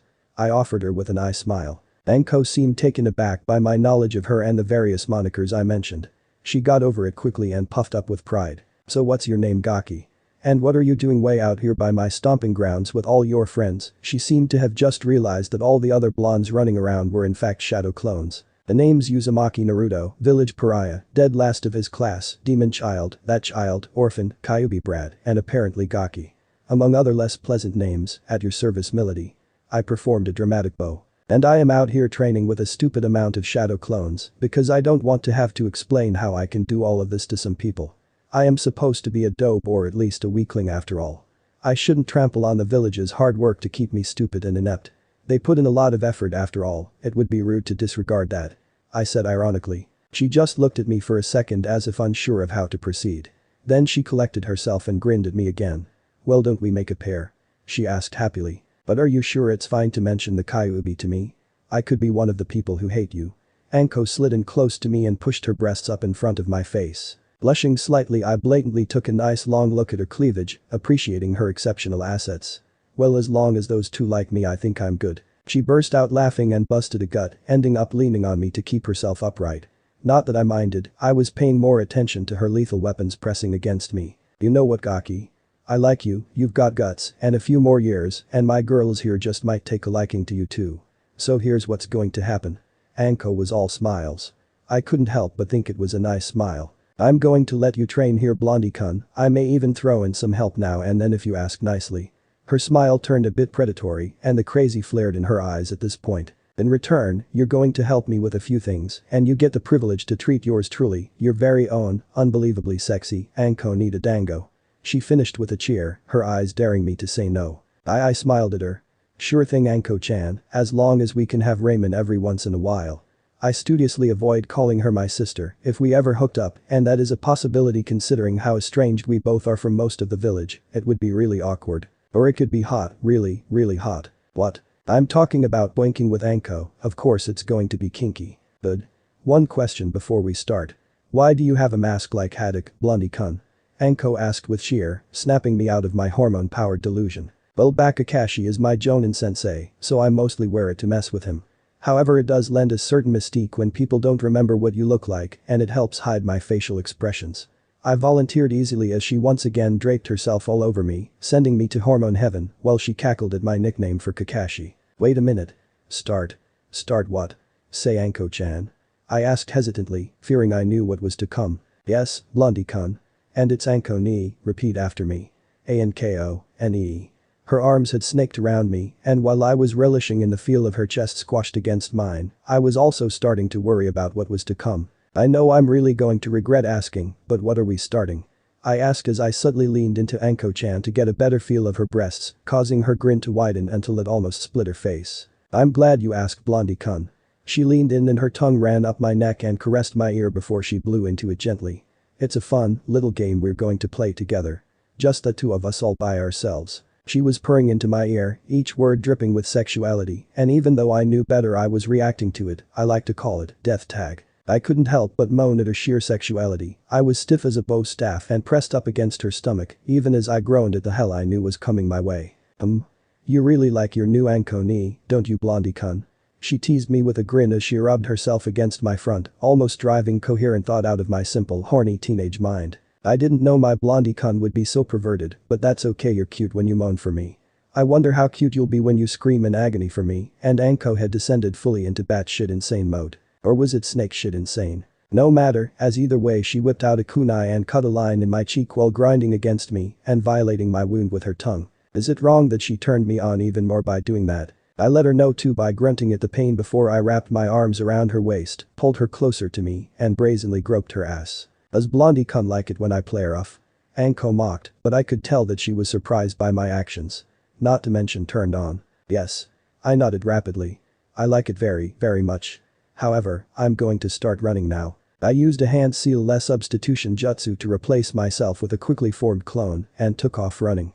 I leapt over the fence and disappeared into the forest of death. Oh Blondie-kun, Anko whispered seductively to my clone, we will have so much fun together. Then she shoved her kunai into his chest. Every single one of my clones flinched, clutching their chests, and developed massive erections at the same time. What Anko didn't realize was that she now had an undefeatable argument that she was indeed the sexiest and craziest kunoichi in Konoha. No one else had ever given 600 people a stiffy at the same time while killing what was essentially them. Run Blondie-kun.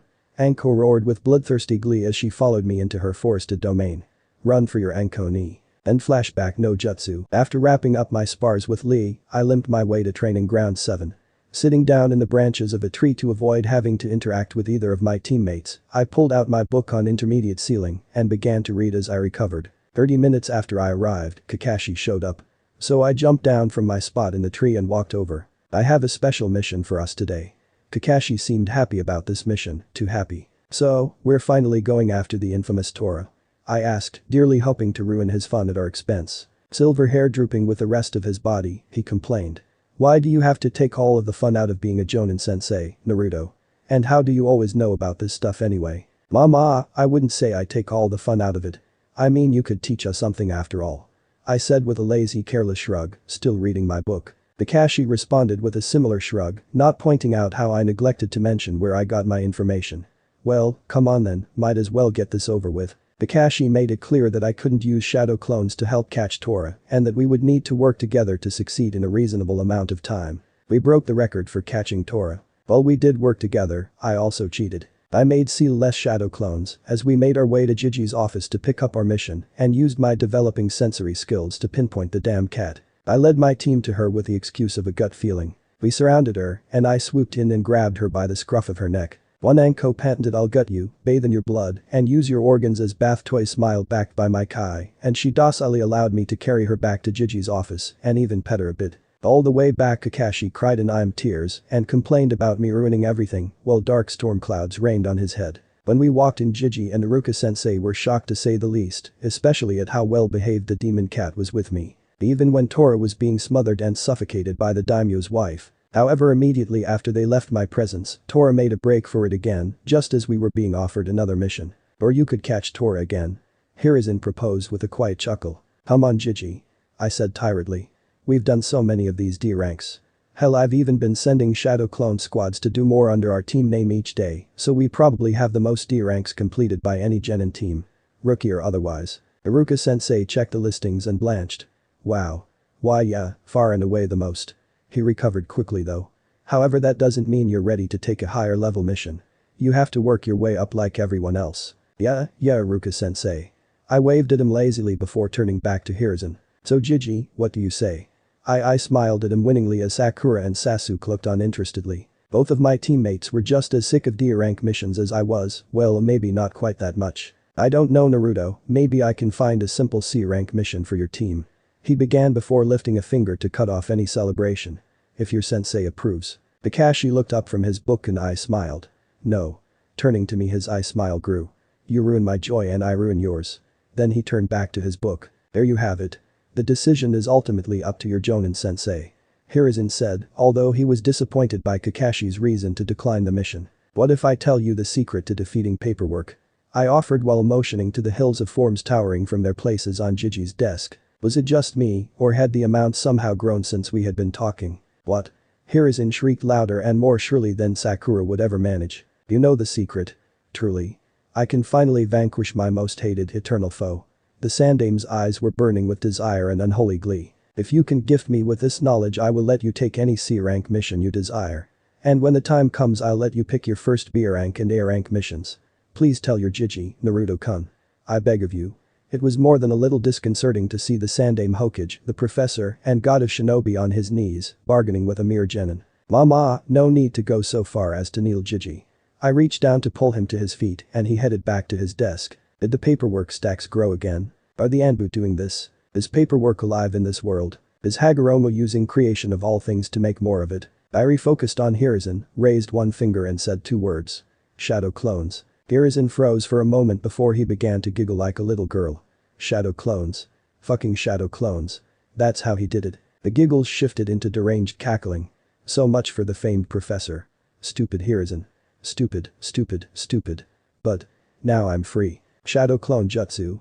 3 Jijis appeared and began to systematically demolish the waves of paperwork while muttering and cackling to themselves. Clearing his throat, the Hokage attempted to regain his obliterated dignity.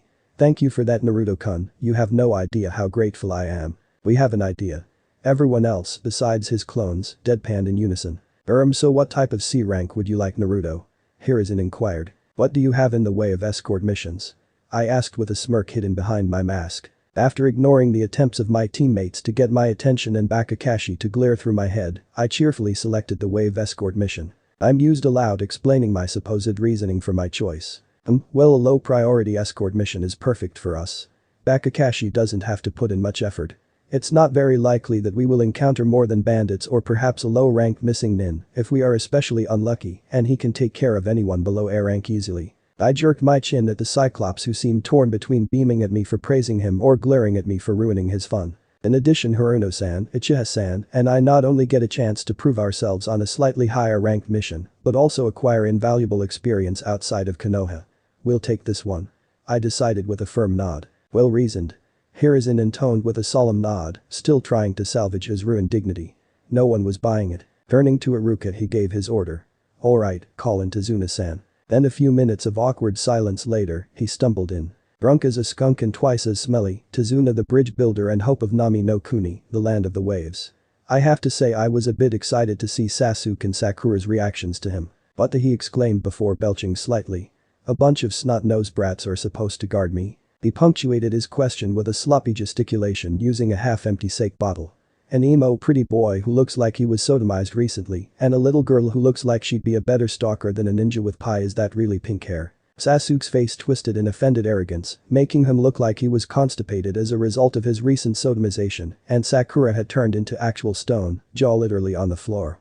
It was really kind of cool to see, 1 second she was flesh and the next stone. Well, I suppose the blonde at least looks the part and isn't such a munchkin, and the scarecrow seems decent. Alternating between scratching his beard and ass, Tazuna shrugged as if to say Kakashi and I were fine by him. I am Master Bridge Builder Tazuna, and I must return to my country safely. I'm building a bridge there that will change our world, and I expect you to get me there safe even if it means giving up your life. He stared at us seriously, though the drunken blush and moderate to severe slurring of his words lessened the effect somewhat. Mama Tazuna-san, no need to be so morbid. We'll get you there safely. Bakakashi here, despite being a lazy good-for-nothing sensei, is one of the top ninjas in the village. Not to mention Uchiha-san was Rookie of the Year. Haruno-san can kill grown men with just her voice. And I am pretty strong myself, you know. I gave Tazuna an eye smile to help reassure him of our competence. Kakashi eye smiled at me, and I had a feeling that I was forgiven my earlier trespasses. Sasuke looked haughty and arrogant, as if it was only right that I acknowledged him for receiving a meaningless title. And Sakura was still stone, but seemed to have cracked a bit and was being rained on by tiny cartoon storm clouds. Good enough for me. When do we leave? The drunk managed to get out before attempting to drown himself with his sake bottle. Okage-sama, I would request that you order us to leave tomorrow at 7 in the morning. Sharp. I cast my eyes at Kakashi to make it clear why I was doing this. It will let Tazuna-san have a nice night and sober up for the journey. Let us pack and prepare ourselves, and by your order, Bakakashi will have to show up on time to leave. Gigi just looked at me for a second before smiling and going along with my idea. Helping him with his paperwork seemed to have gone a really long way in getting into his good books. Kakashi-kun, you are ordered to be packed, ready to leave, and present wherever your team decides to meet at the appointed time of 7 tomorrow morning.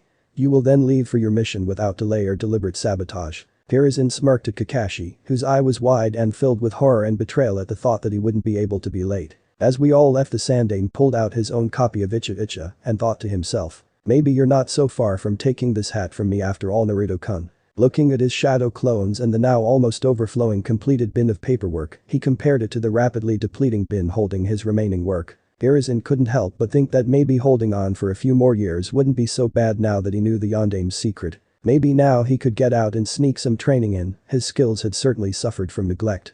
That sounded like a good idea to him after he finished this chapter. Hahaha. Ah, Makino-chan, you're such a naughty little minx. Shinobi throughout the Leaf suddenly began crying as they felt their respect for authority figures shatter. Leaf Kunoichi suddenly felt the compulsive need to visit the Hokage and bring many sharp objects with them. The next day, 7 o'clock sharp, my team, a massively hungover Tazuna, and I were already leaving the towering walls of Konoha behind us. Takashi was reading his book and complaining about having run into a black cat, which would surely bring us bad luck, and old feeble ladies who needed help with groceries that he was prevented from providing. Sasuke was keeping a wary eye on our surroundings as he took the point position, hoping to see some action. He would see some, but that was all he would do. I mean, I did have to assert my dominance over all things team, didn't I? Even if I didn't have the same adversarial relationship with him as retard Naruto originally did. He was still a team. Sakura, having recovered from her time as a statue, was obviously staring at Sasuke with hearts in her eyes and drool on her chin. Fangirlitis is a horrible thing, and I would never wish it on any man except Kakashi. I really seem to have developed a grudge against him for not teaching me anything and just being a terrible sensei. Maybe it has something to do with the Naruto part of me now knowing that he's my 2-cent student and that he basically abandoned me to run off and drown in guilt instead of manning up and helping a child in need of him. Meh, I don't care enough to really figure it out at the moment. Everyone but me had a backpack and both my fellow genin mocked me about forgetting my supplies. Kakashi, however, took a look at my sealing book and seemed to understand and approve of what I had done. Little did the idiots know that I had everything I needed tucked away inside sealing scrolls that I made for myself, making it so that I didn't need to carry a heavy and bulky backpack. Suckers. The first time we made camp and I pulled out a tiny little scroll and unsealed a hammock, blankets, and various other comforts, my teammates' eyes popped out of their heads. This continued on more or less the same for the better part of 2 days, and it was late morning during the second day that I finally saw what I was waiting for. The puddle. Yep, it was time to use my future knowledge to cheat again. Muahahaha, man, I love knowing how things will happen before they actually do, it makes taking advantage of them so much easier. That's why I'll try not to stray all that far from canon, although I won't stick to it exclusively if I see a way to benefit from changing something. Sasuke walked by the puddle without so much as a glance. Sumiliti was hahaha, I would have noticed the puddle and sensed the enemies within, even if I didn't know they were there. Sakura and Tazuna followed obliviously behind the Uchiha. Kakashi gave it a lazy glance before looking away, pretending not to have noticed anything wrong, and I kept it inside out of the corner of my eye. When the demon brothers attacked, it went down exactly as it did in canon. Up to the point when they finished killing Kakashi. Then it all went to shit for them. Immediately I turned and threw several kunai at each of them to keep their attention occupied. However, they were really unfortunate. They attempted to block them with their clawed gauntlets and continue charging towards us. I had planned on capturing both of them alive, but wind chakra-laced kunai have a tendency to cut through whatever is in their path. Needless to say, things didn't go exactly as I planned. That is especially the case when you have shadow clones throwing said wind chakra-laced kunai as well. Yep, I had made use of Hack's no jutsu again to help with scouting and to practice my still relatively average sensing skills. I had used wind chakra to enhance my kunai's cutting power because I didn't know how much I would need to take down a chunin. I had been training quite a bit but had no one to truly compare to besides into jutsu, and Lee still beat me most of the time in that. And in the spirit of training and fairness, I never used anything that the handicapped boy couldn't, i.e. Ninja Jutsu. The first brother made to block the kunai going for his throat and avoid the others that passed by each side and above him to prevent him from moving anywhere without having to sacrifice positioning. The kunai pierced straight through his gauntlet and then his throat, killing him in an instant and continuing on to go through another tree. Even as the first brother's body fell lifeless to the ground, the other brother was caught in the exact same situation. He, however, was lucky enough that the kunai aimed for his throat struck his gauntlet at an odd angle, and it was just enough to deflect the kunai into and through his shoulder. The force of the blow and the crimson spray of his lifeblood spinning him around and allowing the kunai my clones had thrown to successfully pierce his knees and blow right through them as if they were wet tissue. As he hit the dirt of the road screaming in agony and loss, my clones were able to quickly restrain him, not that he was in any shape to go anywhere regardless. It hadn't been more than 3 seconds from beginning to end. However, Sasuke was still in the act of running forward to engage the enemy nin. It took him another moment or two to realize that I had already defeated both of them and killed one of them. Sakura still was frozen with wide eyes, and Tazuna was crouched down with shock and fear on his face. I took all of that in a blink. Then I calmly walked to the edge of the path. Kakashi-sensei, permission to have a momentary lapse in composure due to my first kill. I spoke to the air in a calm tone. However, even I noticed a slight tremor in my voice. The hand gently rested on my shoulder and I didn't even look, already knowing whom it belonged to. Go ahead Naruto, let it out. The tone was serious for once, no sign of our playful, lazy, vengeful sensei held within. I nodded once, bent over slightly and ripped my mask off my face before throwing up the light breakfast I had today in anticipation of this very occurrence. The heaves racked my body until nothing but yellowish bile came from my empty stomach and soon after even that was expelled. Killing in my old world was something that didn't happen often and certainly not around anyone except criminals and soldiers, barring accidents. I knew as a shinobi I was a soldier now and so I had been trying to prepare for this. I thought I would be ready. I mean, part of me grew up as Naruto and suffered all kinds of fucked up shit. The other part of me was pretty desensitized to violence, at least I thought so. Video games, you know. It still took me by surprise. How easy it was to kill. I expected to be revolted, retard Naruto certainly would have been. I expected to be stunned and in shock, and I suppose I was a bit, but nothing unmanageable. I mean I monologue in my head all the time, so this wasn't anything totally unusual. I expected to feel it as my soul was stained and a piece of me, perhaps the child in me had died. I had prepared to go through self-loathing and have to lean on Kakashi for wisdom and support. Instead I felt nothing. It was easy. Killing was just so damn easy. That's how I knew that any hope of following canon, beyond as a very general guideline, was just not going to happen. In the anime, the manga, whatever you preferred, Naruto didn't kill. He simply didn't do it. Hell, he didn't even take part in killing someone up until Kakuzu and Haiden, excluding Haku and Zabuza. But those two weren't his fault. He did everything he could to keep them alive. That was on Kakashi and Geto. I had just killed, and only my revulsion at my lack of response to the act caused any response at all. And that same revulsion was simply a conditioned response by half of what now made me, well, me. I knew it wouldn't happen again next time, and it would only get easier each time until killing not bothering me no longer bothered me at all. Spitting the nasty taste of half-digested food and bitter bile from my mouth and rinsing with a canteen of water let me collect myself. I took a deep breath and accepted what I had done. Raising my mask back into place, Kakashi's comforting and solid hand still clasped on my shoulder, I prepared myself to face my team and move towards the future. I couldn't afford to falter at this point, especially when I hadn't even made it past the beginning of my story. I stood and turned back to my team and Tazuna. Giving Kakashi a quick nod of silent thanks before I addressed everyone. Sorry about that, first time killing anyone, I promise it won't happen again. My chipper tone and eye smile seemed to freak Tazuna and Sakura out for some reason. Sasuke was looking at me with wide eyes and a hint of something between respect and fear in his gaze before he regained his typically stoic demeanor. Kakashi simply squeezed my shoulder and I smiled back before making his way to my clones and their prisoner, who had been knocked unconscious and had his wounds cauterized by Kakashi's own shadow clone. Funny, I hadn't noticed him making one. All my clones saluted Kakashi before looking at me. Seeing my nod of acknowledgement, they returned to the trees and quickly disappeared from sight. Azuna and us genin waited in silence as Kakashi interrogated the remaining demon brother. Sakura kept stealing little glances at me, a conflicted look on her face when she thought I wasn't looking. As if she wasn't sure if she wanted to deride and scream at me or try to comfort me. Maybe she was coming around. Probably not, but I could hold out hope that she would after this mission. After all, she had already seen death close up and would soon be meeting someone far more terrifying than the two I killed. Yes, I said too. There was no way the second demon brother was going to live through his wounds, and even if he did, then he would be retrieved by Lee Fanbu and sent to T&I and tortured before he died. Basically he was already dead. He just hadn't realized it yet. Azuna seemed caught between shock and fear, not surprising considering he had almost died, watched a 12 to 13-year-old kill someone nearly effortlessly, and probably understood that his goose was cooked.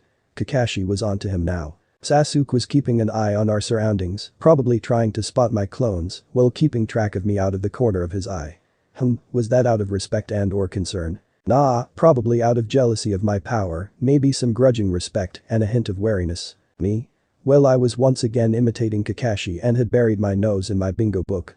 I had to be able to play off any knowledge about Zabuza and what was to come in the future after all. I was definitely not distracting myself from the lack of guilt or remorse over my first kill and the guilt that came with not feeling anything except slightly disappointed that Chunin were so easy to kill. Even if the kill happened to be by virtue of surprise and them underestimating me, would Zabuza be as easy to kill? Would every shinobi be this easy if I let them underestimate me? That couldn't be the case, right? I mean, A and S rank shinobi would have to be good enough to recover and save themselves from death if the gap between us was big enough. Granted, I was probably close to, if not A, B rank shinobi in skill at this point, and the demon brothers couldn't have been higher than C rank. Still, I couldn't help but feel that until I made a name for myself it really might all be this easy. I guess I can't complain, especially since most of the people I will be killing will be after my life anyway. It was only a few minutes later Kakashi walked back over. Sorry about letting you all think I was killed, but I needed to see who they were targeting. His eye narrowed as he looked at Tazuna. Something you want to mention, Tazuna-san? Please. Please help me. Tazuna immediately fell to his knees and groveled pathetically. There is a man who wants me dead, so I can't finish building the bridge. He's choking Wave to death in his clutches, and this bridge is our only hope to survive. You have to help me save my country, please. So you knew that this mission would be higher than C rank, but chose to advertise it as such regardless. Probably because you can't afford to pay for more because of whomever the man strangling your country is. Well, I can't blame you for trying to get help, but for putting my cute little Genin in danger and lying to my village and Hokage, I am beyond furious. We're heading home. This mission just escalated to at least a B rank mission. We're not equipped to handle this. Kakashi was ruthless with his words, his tone lazy but somehow severe. No, please. Gato will be the death of us all, my daughter and grandson, the villagers, our entire country and way of life. You're my only hope, our only hope. Please, please, please. Tazuna had broken down, begging as tears streamed freely down his face. Sakura looked at the man with pity, clearly swayed by his plight. Sasuke also seemed affected, but still remained mostly neutral. That was surprising considering that the man was begging us to save his family, something that I was sure would help turn Sasuke to his side. Kakashi, however, was unaffected. No. Especially not since you said the one who wants you dead is Gato. I'm assuming you mean the billionaire tycoon Gato. Anyone with that much money can afford to hire much better than the Demon Brothers. The next ninja we come across won't be a Chunin, but a Jonin like myself, and my genin aren't ready for that. The Silver Cyclops shook his head with a sigh. This mission is over, we're heading back to Konoha. But are we really going to leave him and an entire country to die? Sakura seemed incredulous, eyes flicking back and forth between Kakashi, Tazuna and Sasuke, trying to get a grip on the situation. Yes, it isn't our mission to protect him from missing Nin, we aren't equipped for it, and he lied about the specifics of the mission. That put all of us at risk, regardless of his reasons for doing so. The Scarecrow retorted gravely. I believe we should continue the mission. I put forth my own opinion without looking up from my book. If I can take down 2 Chunin level shinobi without any effort and no prior warning beyond noticing a puddle where there shouldn't be one, then I think we can safely say that I'm at least a Chunin level shinobi. Sasuke is also probably around low Chunin level, and while Sakura is firmly in the Genin level, she is at least a solid Genin. I sighed and scratched the top of my head. Then we have you, Kakashi-sensei. Even if a Jonin level shinobi shows up, we have the advantage. At the least I should be able to keep us from becoming a liability so that you can focus on the fight. This seems to be a good thing for us. I said as I gestured to my fellow genin who were looking at me as if I was an alien or a sadomasochistic silver-haired Jashinist. Moving on. We get to experience fighting or at least witnessing a fight on a completely different level, help and put a neighbor of Konoha in our debt, and understand that a mission is not always at its seams, and learn to look underneath the underneath. But the Sai Kakashi seemed to accept that I might have a point, even as Tazuna prostrated himself to me crying his thanks. Well, let's have a vote then. We are a team after all. Kakashi reluctantly compromised. I vote we return to Konoha. HN. Forward. Sasuke didn't even bother with sentences, his Uchiha pride wouldn't let him back down. I think we should help them as well. Sakura followed Sasuke's choice, and her easily appealed to conscience. I'd need to beat that out of her at some point. I vote to continue the mission. However, Kakashi-sensei, you have a summoning contract if I'm not mistaken. I put forth my 2 cents, or is that yen now, while adding a question. Yes, I have the summoning contract for the ninja dogs of Konoha. Why do you ask, Naruto? He tilted his head slightly and looked at me quizzically. I don't know why he was acting like an idiot, but he had to know where I'm going with this, didn't he? Perfect, then you should send an update on the situation back to Hokage-sama, along with our decision to continue the mission. Perhaps request backup and a retrieval of the remaining demon brother, just in case. I made my second real change to the mission from canon. First was killing the demon brothers, this time I'm playing it smart and calling for help. Good thinking, Naruto. Okay, as we seem to be continuing the mission, everyone should take a minute to collect themselves and prepare while I send off my summon. Kakashi pricked his thumb with a kunai before going through the hand seals fast enough that I only managed to form a guess as to what they were. Fuchius no Jutsu. As soon as his palm pressed against the ground, there was a puff of white smoke. Hey Kakashi. Came the surprisingly deep voice of Pakin. And by God was he adorable. Pakin, I need you to take a message to the Hokage for me. Tell him that Team 7's mission has been raised to a B rank, possibly an A rank depending on what happens next. We will be continuing on the mission, but request additional backup of at least Takebetsu Jonin level. Kakashi drawled in his usual lazy manner, which was an odd juxtaposition with the serious words he was speaking. Got it. I'll get that done, see you Kakashi. Pakken took off back towards Konoha with a nod of his tiny head. Hopefully our reinforcements would arrive before Zabuza did. If not, I was confident that Kakashi and I could take him. I just had to make sure that we didn't actually kill him. I had decided that I wanted him to either join Konoha or survive to help provide for the Mizu bloodline rebellion. Anything I can do to mess with Obito and Madara, I will do. The end of the series battles were no joke, and hundreds, if not thousands, died in minutes. That's without mentioning Kagaya, Mother Crazy herself. That was far into the future at this point though, it was best I focus on the here and now. Speaking of, I'd better remove my weights in preparation for Zabuza's arrival. There was still no sign of our backup as we entered Wave. All around us there was only fog, water, and the great bridge Tazuna was building. Everyone was silent as we left the man and boat that had smuggled us into Nami no Kuni, trying to find anything out of place. The fog had cleared as we moved away from the sea, and the sun was shining. My teammates had also let down their guards. As we were nearing Tazuna's house my clones picked something up with their sensing skills, and one dispelled to alert me. I instantly threw a kunai into the bush where I was directed, knowing what we'd find. Sakura let out a startled squawk, and everyone jumped and looked my way, kunai at hand. I simply went to retrieve my kunai and came back with a terrified snow rabbit.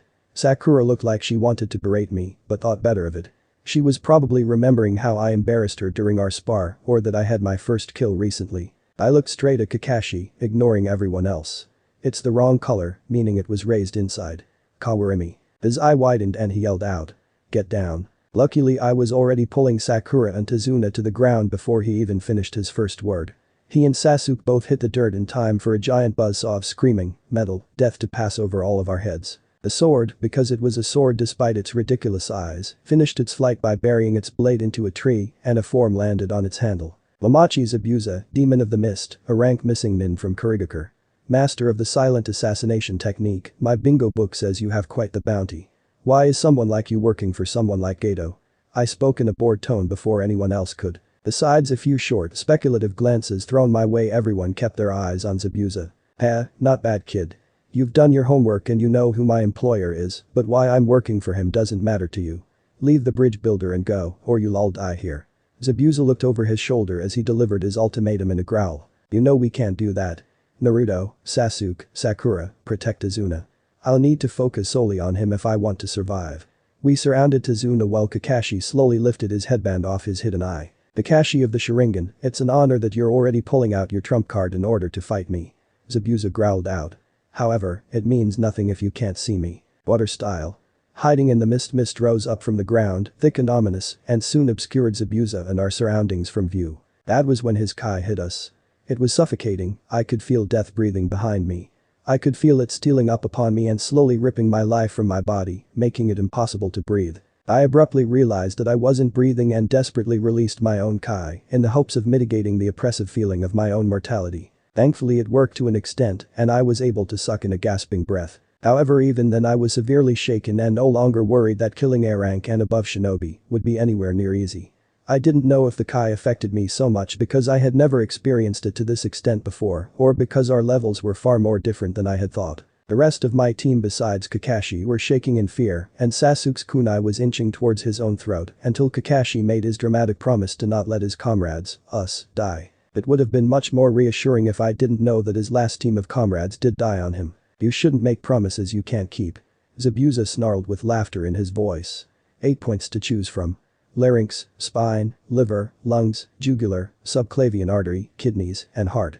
Now which should I choose? Knowing what was coming I was already moving by the time Zabuza appeared in the middle of our formation. It's over.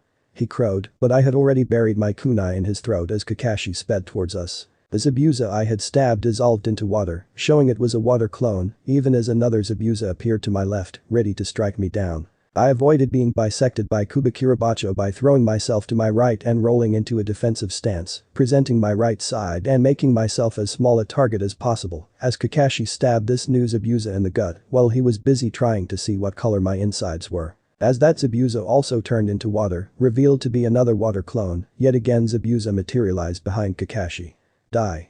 He bellowed even as his sword screamed towards the silver-haired Jonin. This one actually managed to separate my sensei from most of his torso and his legs. Sakura screamed in terror and denial, even as Kakashi's body dispersed into even more water, revealing him to be a water clone as well. He then appeared behind Zabuza with a kunai held to his throat. It was a good try, but not good enough. Now it's over. Kakashi spoke calmly, brimming with self-assurance. Impressive. You managed to copy my water clone, but you'll need to do better to trick me. Zabuza laughed condescendingly as Kakashi's eyes widened, even as the Zabuza in front of him dissolved into water once more. Kakashi tried to turn and defend himself, but knew instantly that he wouldn't be able to make it in time. A distinct lack of high-ranking missions, dedicated training, and conditioning had caused his edge to dull, and he'd lost a step that he couldn't afford to lose. However, I knew what was coming, even if there were more water clones than I thought there would be. And damn, there were a lot of water clones running around. So before the only person who was stronger than me and wanted me to stay safe was punted like football, I was already moving. Manipulating my chakra in a way I had done thousands of times, through my clones, I gathered it in my right hand and instantly converted it to wind nature chakra while shaping it into a keen edge. Slashing my hand from above my head down to my waist, I unleashed my technique. Beast tearing palm, a vertical wave of wind nature chakra formed with the sole purpose of tearing whatever might be unfortunate enough to make contact with it into tiny, blood-splattered pieces was sent roaring at Zabuza. He barely managed to react in time and prevent the loss of his leg, but it still managed to leave a deep gash on his foot as he whipped the appendage back and away from my technique and sensei. Rah! He screamed through clenched teeth, suppressing the undoubtedly excruciating pain of having all the skin and muscle on the bottom of his foot shorn off. Blood began to gush from the wound, even as he tried to recover his balance. Kakashi recovered first. Moving in for the kill, his Sharingan eye was blazing with the desire to protect his comrades as the Tomo spun wildly. I followed quickly on his heels. Zabuza managed to fend off Kakashi's first blow, but while he was preoccupied, I ducked under his giant blade and delivered a devastating slice to his hamstring on the opposite side of his previous wound before backflipping and springing away from the beast. I was thanking all the gods in both my lives that I had learned some ninjutsu in the time I had, and especially that I had learned the hien from Asuma. Wind chakra weapons are such a cheat when you're a newbie. No one expected a fresh-faced genin to be able to use them, and they are dangerous enough that they can bring down the big boys if I got a good enough shot in. Obviously demonstrated by my slaughter of the demon brothers and my wounding and crippling of Zabuza. With his mobility drastically reduced, Zabuza was now taking a beating from Kakashi, who was unleashing a barrage of fire jutsu, shuriken and kunai attacks, and taijutsu assaults. He had cuts, contusions, and burns littering his body, and blood pouring from the wounds we had inflicted upon him. Still, he was proving that he deserved his reputation, blurring through hand seals at a tremendous rate in order to unleash a, no doubt powerful, jutsu. However, Kakashi wasn't known as the copy ninja for nothing and equaled and then surpassed the speed of his hand seals. Kakashi finished slightly before Zabuza did, but they both managed to unleash the technique. Water style. Water Dragon Jutsu. The two water dragons went roaring at each other before colliding with the force of a raging hurricane, scattering waves, droplets of water, and debris everywhere. Both Kakashi and Zabuza were panting at this point, however Zabuza was in distinctly worse shape with all the blood he had lost. "And can you see the future? You knew what jutsu I was going to use and beat me to it." Zabuza was freaking out, obviously unused to being the one taken by surprise and intimidated by the Sharingan's impressive reputation. "Yes, and your future is death.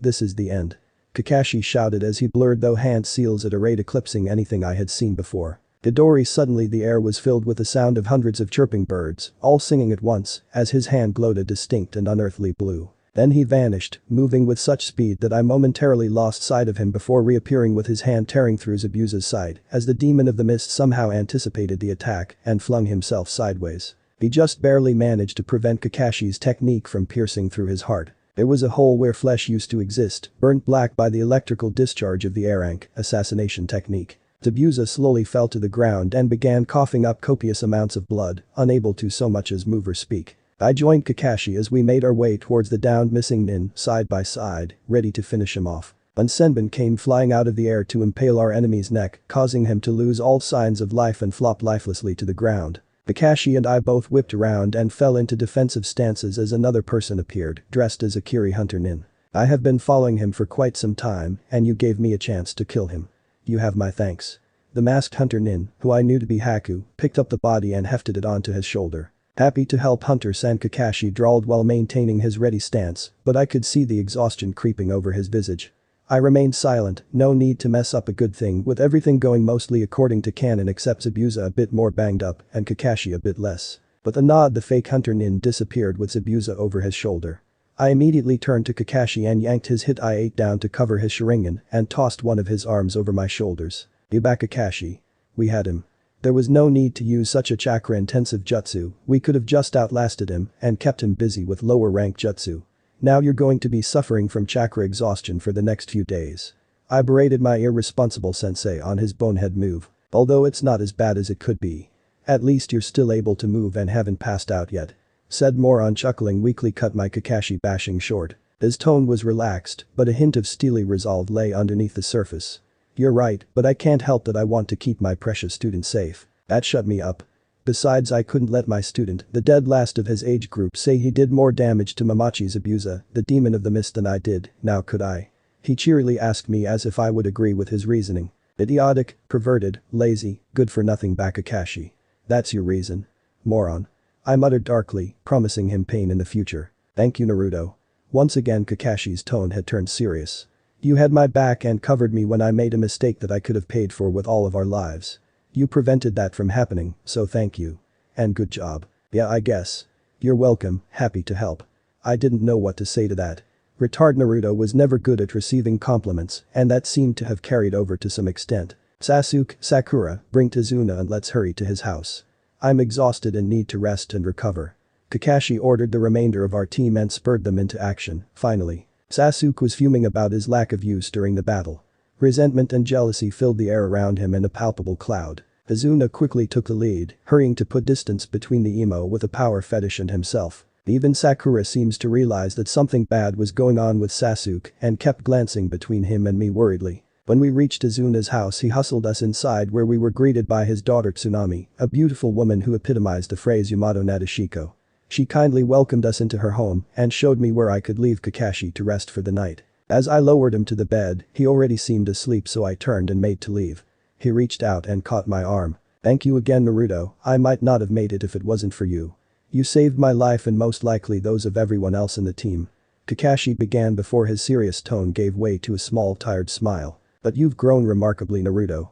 I know I haven't been responsible for much of it, but I really do believe that teamwork is the foundation to true strength as a team. Let Sasuke and Sakura know that they did well too. The infamous copy nin then proceeded to pass out. Man, you really are a Bakakashi. I let out a put-upon sigh. Then I threw my lackluster sensei a bone and gave him a solid jab, hoping it would spur him on. Like I would let anything happen to my comrades if I have the power to stop it. We're all lucky that I've been able to advance so far on my own initiative. Sasuke and Sakura would have been useless against him. I ran a hand through my spiky blonde hair in mild exasperation and disappointment. You should stop dwelling on what has already happened and train so that you can prevent something like it from happening again.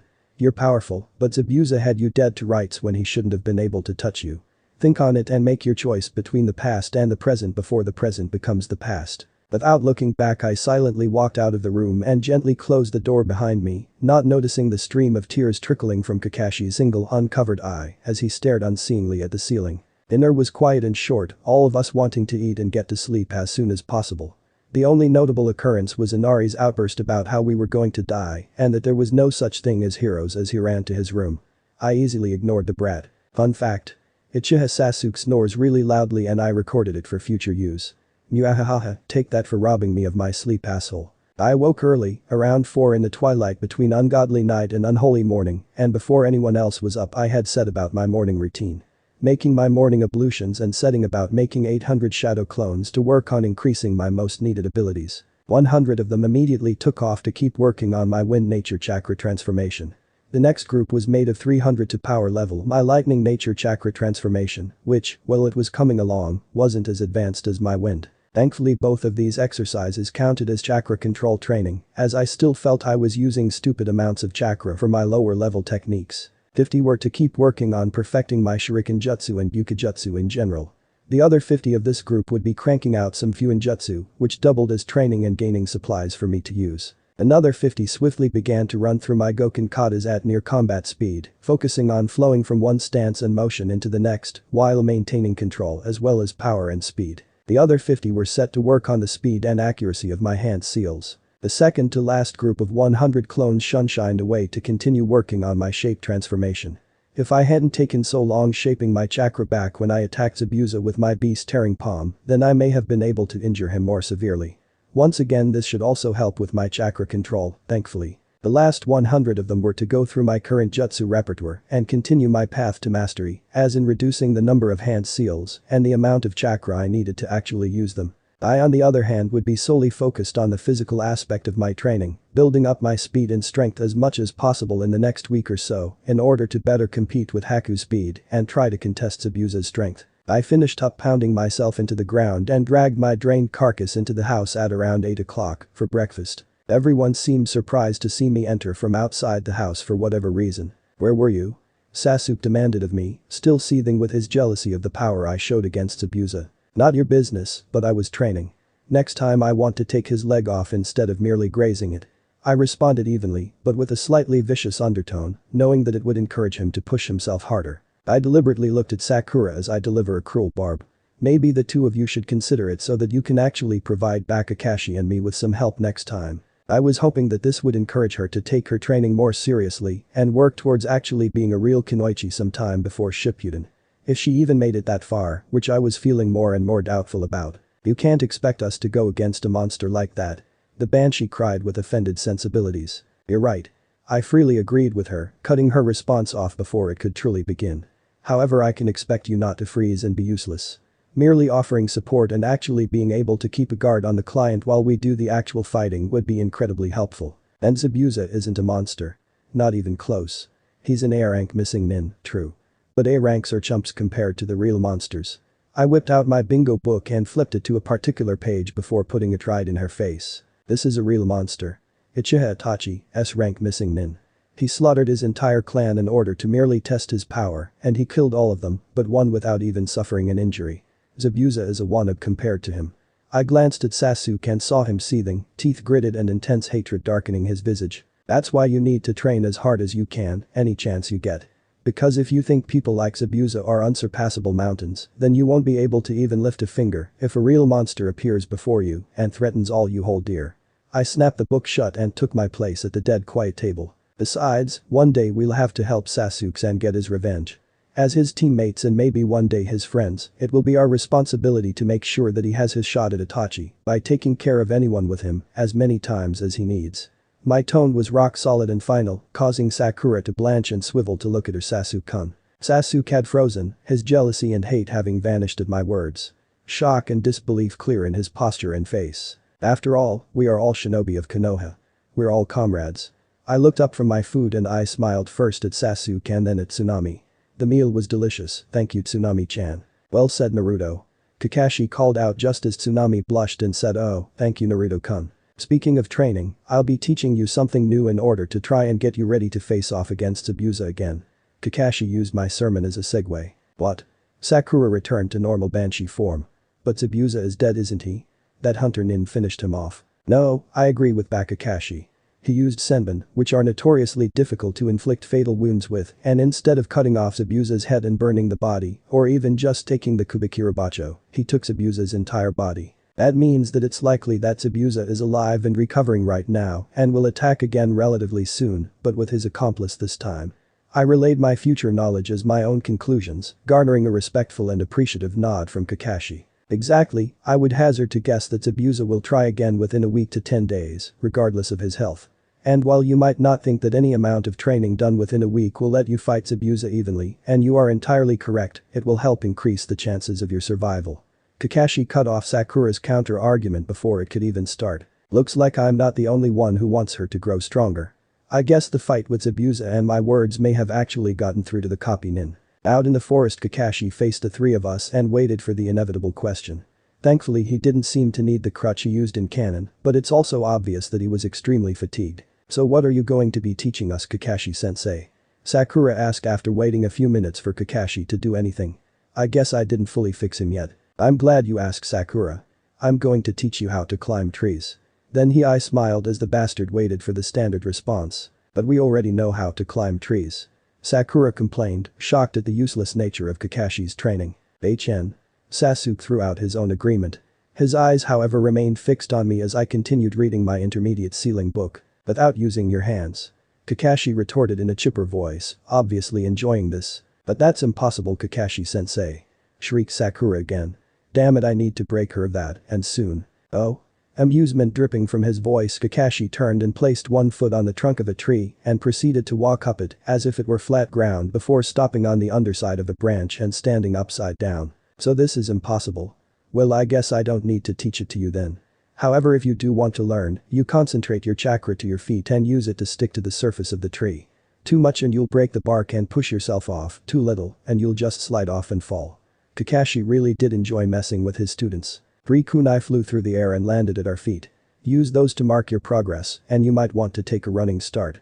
He proceeded to walk back down the tree and sit down with his smut. I'm done.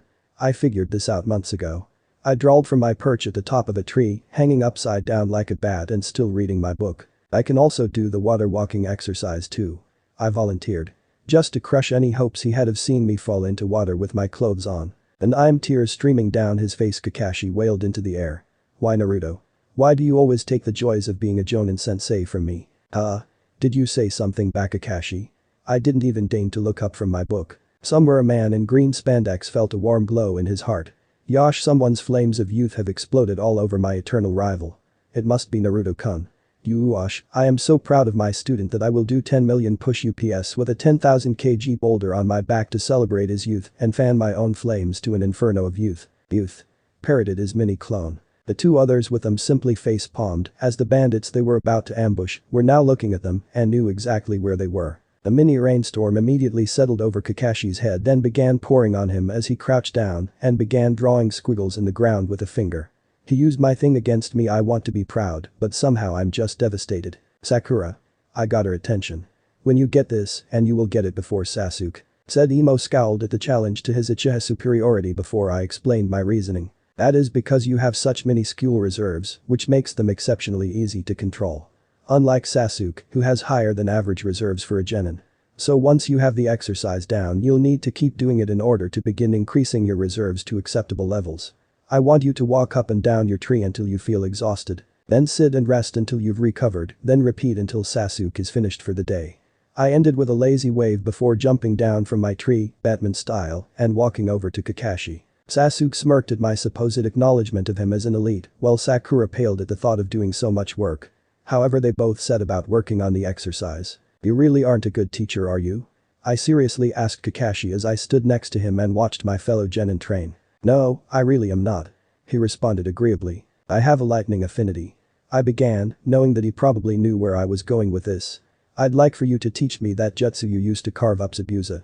Chidori, was it? He nodded in confirmation of the name, if not acceptance of teaching me the technique. I'm already well into nature transformation and shape manipulation for both my wind and lightning affinities, and I think you've already realized that I'm more advanced skill-wise and more mature mentally than the rest of my age group. So please teach me how to use that technique. I bowed my head in supplication and began to plan what I might have to do to convince him. Okay. Came the simple reply, causing me to fall over in surprise at how easily he accepted. Why? I wanted to confirm why he's going to teach me an A rank assassination jutsu as a genin without any convincing. As you said, you're already much more advanced than them. He lazily gestured at the other 2 who were struggling to tree climb in a variety of ways. He fixed his heavy-lidded gaze on me and I felt a shiver go down my spine. And besides, you're the only one here besides me that has a chance of lasting more than a few seconds against Zabuza. That and you more than likely saved my life in that fight. Holding you back when I could help you would be self-defeating. A cheery eye smile accompanied his next revelations. We both know that you're far above most chunin at this point anyway. I'd have to see what else you can do, but from what I've seen you could be approaching Takebetsu to newly promoted Jonin levels soon if you can use more than one elemental nature type. Actually, I didn't know that. I knew that my Taijutsu was definitely getting up there, that I had a decent assortment of wind jutsu and a small repertoire of lightning jutsu, and that my basics were rock solid. However, I didn't really know how that all fit together and where that left me in regards to rank and overall strength. Wow, the Kage Bunishin no Jutsu training method added to Uzumaki's stamina and persistence, crazy, and the healing from being the Kyuubi Jinchuriki really was super hacks. While I was lost in thought, also known as my inner monologue, I felt a spike of bloodlust and managed to dodge a kunai aimed at my head on pure instinct. However, the next instant I felt cold steel at my throat as a voice purred in my ear. You're getting sloppy, blondie-kun. At least you managed to avoid my kunai, but sadly that means I'll have to cut you to taste that blood of yours that I like so much. Staying perfectly still in order to not cut my own throat, I merely sighed. I feel like I've been sighing a lot recently, and greeted my assailant. Anko-chan, it's great to see you again. I'm so happy that the Hokage sent you as our backup. My monotone may have put lie to my statement though, as I could almost feel her pouting. Oh, you're no fun blondie-kun. Not even a flinch. But I still have you this time. My psychotic sometimes sensei, friend. Crowed in triumph. Do you? I proceeded have a troop of clones surround her with kunai at her vitals. That one you have is a clone too, so I guess that means you lose this one too, Anko-chan. I waved from my new position by Kakashi's other side, where I had ended up after substituting with the clone in front of her. So many blondie kuns. Are they all for me? Anko's smile was predatory and extremely seductive. She leaned forward just enough to squish her breasts against my clone's back and began to rub herself against it all while giving the real me bedroom eyes. I guess your clone gets to be the one to touch me then. Her tongue traced shapes on the skin of my clone's neck and eventually found his ear. That along with the stimulation of her breasts pushing and rubbing against his back and the dainty hand that reached around and fondled his manhood had him a blushing, erect, and very happy mess. While my clone struggled not to moan in pleasure and desire, Anko continued speaking as if she wasn't even trying to give my clone a stiffy or the OTPHJ over the pants hand job of his short life. I came to the land of the waves because I wanted to spend some quality time with my blondie-kun and all I got was this stupid clone. Besides, she paused and sped up her hand. I thought I told you to call me Ankoni. My clone burst. Not in that way, you pervert. Okay, almost in that way. But I was talking about how Anko drove her kunai through his neck just as he was about to finish. Talk about ultimate blue balls and his memories transferred directly to me. Erg. Every other clone around doubled over as they sprouted sudden erections and were unexpectedly assaulted with massive blue balls and memories of death before release. I was no exception and found myself on the ground clutching my junk as it throbbed angrily. Thankfully an appalled Sakura and a slightly curious Asuke distracted Anko at that moment. Who are you and what the hell were you just doing to Naruto? The human siren screeched out in righteous fury and embarrassment. Sasuke just nodded as if including himself in her questions. Me? Anko seemed genuinely shocked that they didn't know who she was. I'm not only blondie-kun's very own Nissan. I am the extremely sexy and currently single Mitarashi Anko. She struck a pose, hands on her hips and chest thrust out as if expecting praise and applause. Until blondie-kun gets a bit older and decides that he'd like to learn about the snake in the cave. Then I'll be the extremely sexy and unfortunately for all things male and female, I don't discriminate, taken Mitarashi Anko. At this she started to run her hands over her body and wiggle a little bit as she licked her lips, causing each of my clones to flinch and grab his manhood in phantom pain and true arousal. Until he proposes and then I suppose I'd be the devastatingly sexy and happily married, but unfortunately no longer available to fuck like a dirty slut, Uzumaki Anko. Oh. But I'll be boinking blondie-kun however he likes. Everyone's sweat dropped at this, not knowing what to say in response.